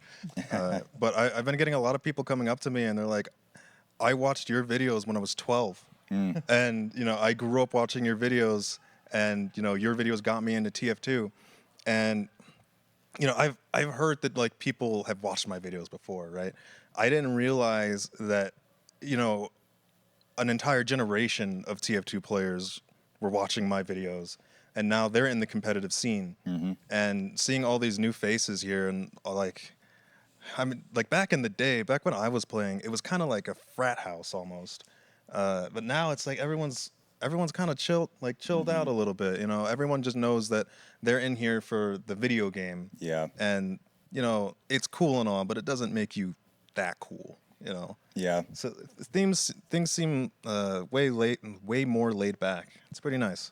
That is good. And I wonder how much of that is reality setting in that TF2 is not the super esport that Valve's supporting and whatnot. And like, We really wanted it to be that. Yeah. Like back in the day. absolutely. And sort of embracing the grassroots nature might help things. But also just, I think as new people join and old people leave, I mean, you just have the opportunity to be better as a community in general and like improve things. And I think TF2 in general has been going in the right direction. I think it's in a good spot right now. Yeah, absolutely. Like, despite Valve abandoning it like for a billionth time. Yeah. I've heard it before. The community's healthy. The community's doing well. The competitive scene's doing well, from what I can see. And I think the game is in a good spot right now. It's kind of hard to say. We're like the upcoming esport when they have not updated the game. And Yeah. Yeah, it is. before it's like, wait a minute, we got matchmaking, and it's like, oh, wait a minute, we got Halloween update. Honestly speaking, Yeah. of matchmaking, Valve or community members, I've been doing a lot of research on the game. I'm planning on releasing, I guess, like a TF2 Bible about everything you need to know in order to recreate Team Fortress 2. Basically, everything that's integral to Team Fortress 2's design that makes the game it. I've been doing a lot of research into it. Valve, if you're watching, if people in the community, please change the built-in 6v6 mode. Change it to 9v9. Change it to 9v9 and keep everything else the same. You would get the game would blow up.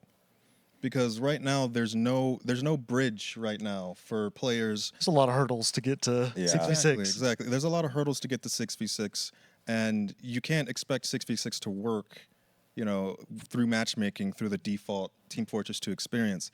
What the game really needs right now is a casual plus, a casual pro, where people that are getting kind of tired of playing 12v12, getting tired of getting random crit.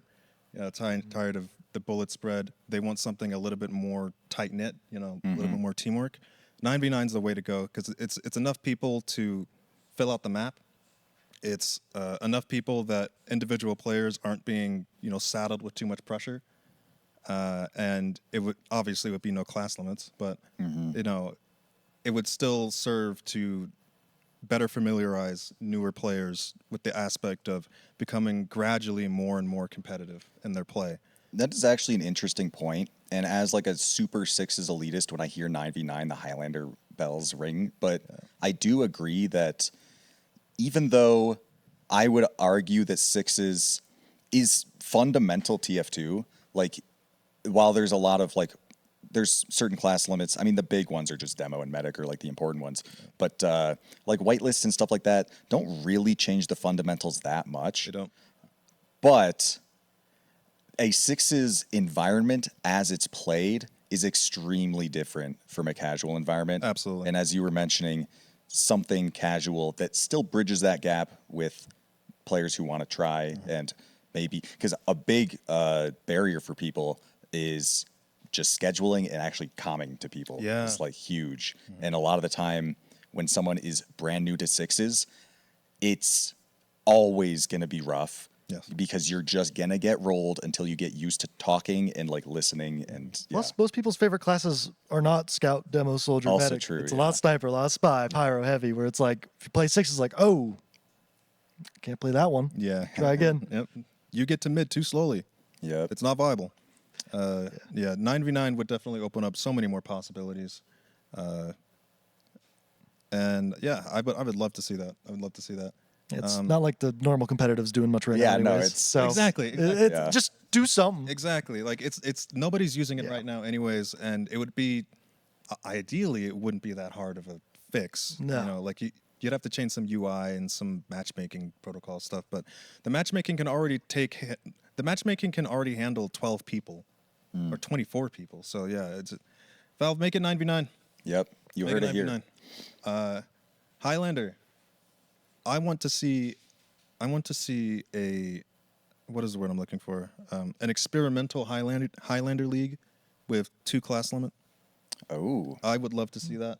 Please try it out. I'm sure RGL could run a cup or something like that Yeah. at some point. Yes. Interesting. Every class. Right. Since Highlander's inception, I always thought that it was kind of, I understand the point of making it so that everyone that has a favorite class can always play that class. But knowing that there's only one of each class on the field limits the amount of possibilities of Yes. teamwork. Yeah, ironically enough, the format formulated for class diversity also has The least. because least it's the amount. same classes every time, no matter what. Well, some of those poor classes just get beat up. also on. true. Yeah. Those heavy players that just sit there, I bless their hearts. tried playing Soldier and Highlander. I was like, this is just, you just stand there because you can't get heals. Oh, well, Pyro walks at you, mini sentry, heavy. Yeah. Like the way that Team Fortress 2 is balanced is one medic can only support 5 players. So for 6 people, you need 1 medic. If you're playing in a pub, if you love playing in pubs, if you have 2 medics in a pub, you win. Yeah. So in 9v9, where there can literally only be 1 medic, everyone else's potential pretty much gets kneecapped. Yeah. Plus, like different maps, you'd yeah. have 2 NGs, 2 Pyros. It's like every class will probably be played at some point in time, or could be. So, you know, and then it's just fun to theorize about what could happen because, you know, if a team does go 2 Demomen, well, how do you counteract that? You know, a team could go 2 Spy, a team could go, 2 Soldiers, just Go for, vaccinator or something. Exactly. Changes it up. And, Then you have to run a Pyro. and then your teammates would be able to play Pro Lander. And then we go back and then we make it 6s again. Yep. Too many people.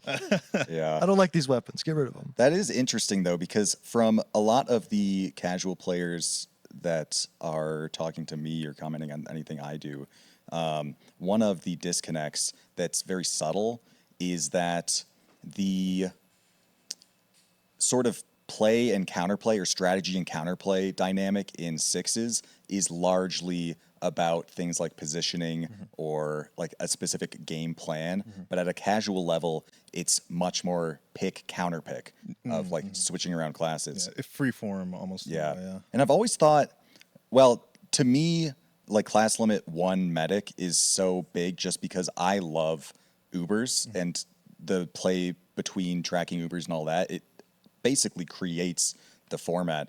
But I never really considered in Highlander, like Ubers are not that huge, Yeah. relatively speaking. You Like, can't bring in enough people on them. yeah, they like, I watch, and It just goes to blow up a gun. Yeah. And then your demo just shoots everybody. yeah, That's it. again, I'm like, Demos, Highlander demo, you going crazy. Yeah. Everyone else kind of. as like the Six is Sniper demo. elitist, I don't want to be like reductive or anything. So Highlander players like feel free, but it does. We can't look see the like, chat. We don't know. Yeah, no, I'm just blind to that.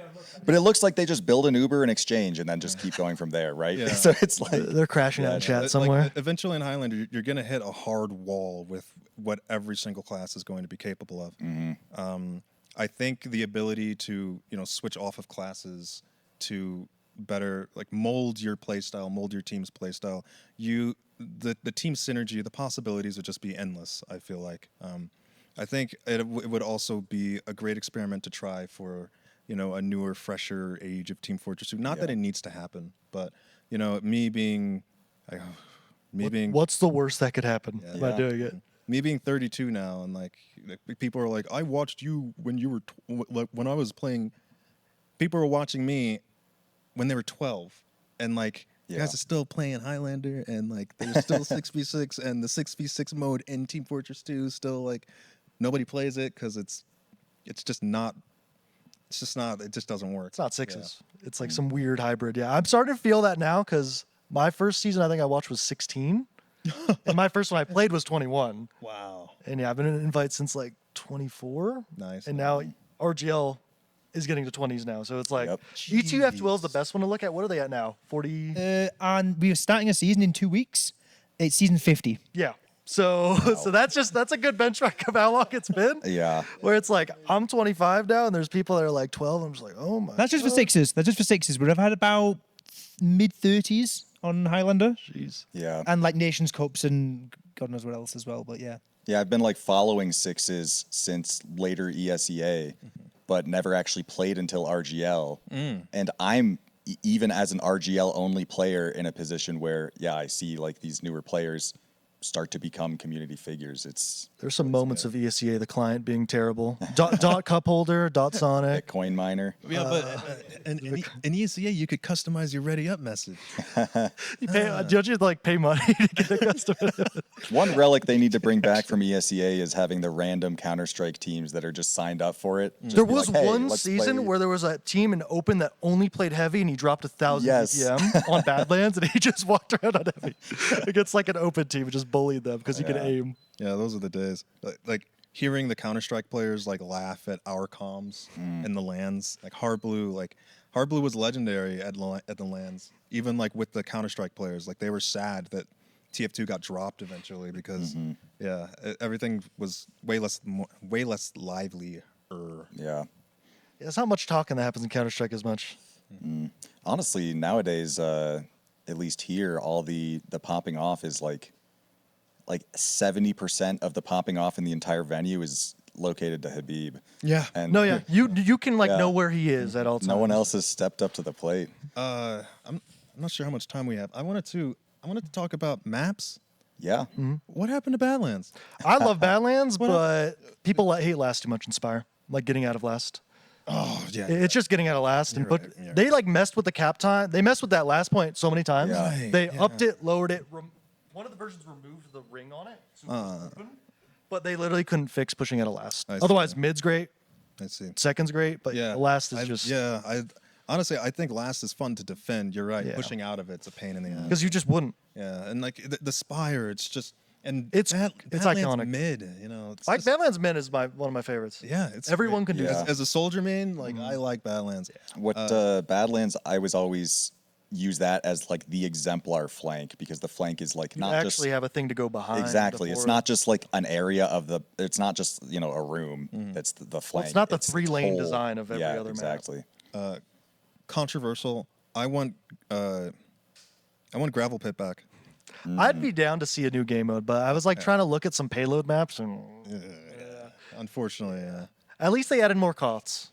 There were 3 Yes. cots at one point in time, but one of them kind of wasn't very good. Yeah, But but the new bagels- Koth is good. Yeah. Yeah. I've been seeing it played. It's the sawmill looking one. Yeah. Bagel. The big That one looks great. thing in the circle. I can't stand Viaduct. I can't, Yeah. I do not like. We have That's Viaduct's my number one favorite defender, map on yeah. Soldier. And I just always feel like I'm hitting the skybox on that map. It's a pain in the ass. Yeah, that was probably my best and favorite Soldier map. Dang. Well, Yeah, the gravel pit is a big callback because I know.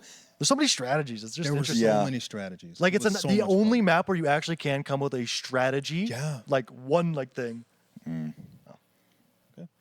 No time limit. I'm gonna be here until tomorrow. Yeah. You're Cancel the all matches. staying. Yeah, I mean, we have been given like a fair share. I don't know if we're on a break for games or something. Yeah, we're waiting for Froyo. So I don't even know if Okay. they're finished I'm yet. being told after this is a long break, so honestly, as long as we want to go, if you want to tap out at any point, just let us know. Oh, I mean, how long has it been since I've been on a couch? I don't know. Oh, Yeah, can someone tell me what the 15 minutes, we're being Froyo told. Aussie game is right now? I'm curious. Oh, I am. I don't want to pull my curious, phone out. Yeah. yeah. Going back to Gravel Pit real quick. One of the reasons why it got removed was because it was an upset map. Like Gravel Pit was always the map that ended in an upset. Like the best team would always lose to the worst team on Gravel Pit, and in my mind, I was just like, yeah, because Get better strats. yeah, exactly, yeah, because you practiced it. Like Gravel Pit was one of the only maps in the game where you actually did have a team synergy strategy going on, and it got dropped because people thought that people felt as though it took too much time to practice. The thing is now that we don't do weak systems in seasons, it's pick ban for everything. So if you really wanted, you could never play Gravel Pit ever. Oh, I see. But then you could still have it in the lineup. Yeah. I think that Six's community today has a similar issue with maps in that, first of all, like alternative game modes like that are really not on the table most of the time. But also, as far as the introduction of new maps are concerned, because obviously there's still new maps being made all the time, people are very, very picky about the new maps. And maps that are severely flawed, such as Snakewater, that are played just because they've been played, so they know how to play it, get a lot of grace for their flaws. Yeah. But other maps, if I'll say it. maybe- Snakewater sucks. Yeah, Snakewater sucks. But with newer maps, if like maybe the choke point's a little bad and you don't like how second is built or something like that, it's just this map can't be played because of it. The other thing you have, like with bringing new maps in, at least now, like I say, the week system now we do pick ban every week. So yeah, like a new map comes in, and you can just decide for that season, like I don't know, we can't be bothered learning that in scrims. And the fact that there's that option means, okay, suppose we actually do want to try it out. We're going to give it a grace. We're going to go for it, and then every week you play a team that bans it. So like your time you've spent like I don't know, you've done 10 scrims on this map. You've spent ages. You've really got like loads of cool strats. You never get to use them. So like, why would you put the The time in thing the is, first like, place, right? in long run playoffs, you get an advantage because they're just wasting on a ban. Yeah, in long run, but Yeah, like, but, it's frustrating still. You know, on the note, there was this one steel type map for sixes. I still wanted to see played, but it wasn't.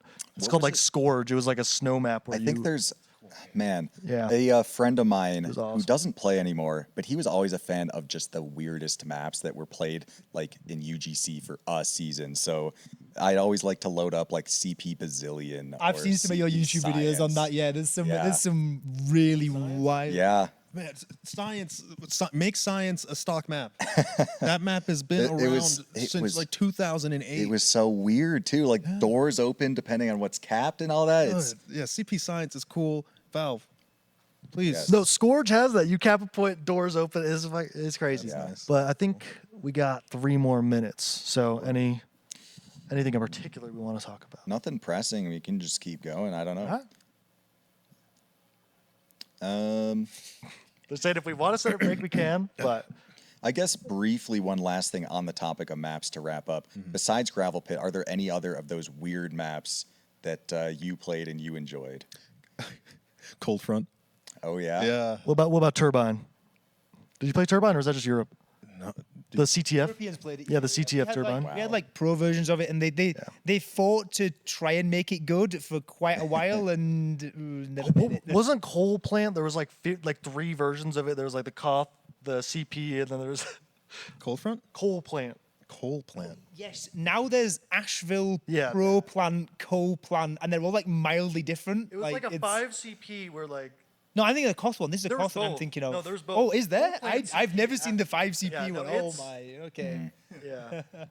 Very Yeah, nice. I remember in my Cold Front days, like playing Cold Front in 6v6 was like, I don't know, my moment. I was like doing crazy stuff on that on that map. That was like the off class like perfection. I got the best backstab I ever gotten in a match. Like I got a crazy like sniper sight line from mid on top of the building into the second. But yeah, it was of course it was a pain in the ass to push out of. And so Yeah, that lobby and Yeah. but mid. yeah. I remember there was one air shot that looked really cool, and I was just like, never seen it again. Yeah. Well, thank you very much for joining us. Thank you for having me. I'm sure most people are familiar with you, but if anyone from that new generation is coming up, you want to shout yourself out, let them check it out. Hey, I'm Tag. I'm a old head in the TF2 competitive scene. It's kind of weird. Like everyone that I knew is gone. Yeah. But the scene is doing well. It's doing very well. You guys are doing a great job. And yeah, I have a YouTube channel, That Guy Tag. I have a streaming channel, Twitch, That Guy Tag. You guys ever heard about it?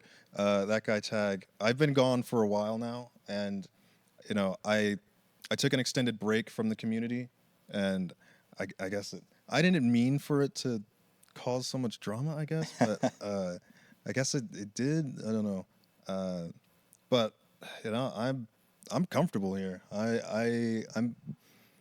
I've been lurking around the scene for a while. I've been playing again. I've been streaming again. I'm working on the TF2 video, as I said. Keep your eyes out for that. Any like time frame or just up in the air? Honestly, it's going pretty well. So I'm in the middle of a move right now. Okay, I see. But and right now, the video is 3 hours long. Oh man. Once again, it's the TF2 Bible. It's a movie. It's everything you need to know about TF2. I'm really proud of it. I've been doing a lot of research into it. I can't wait to finish it so that I can move on to something else.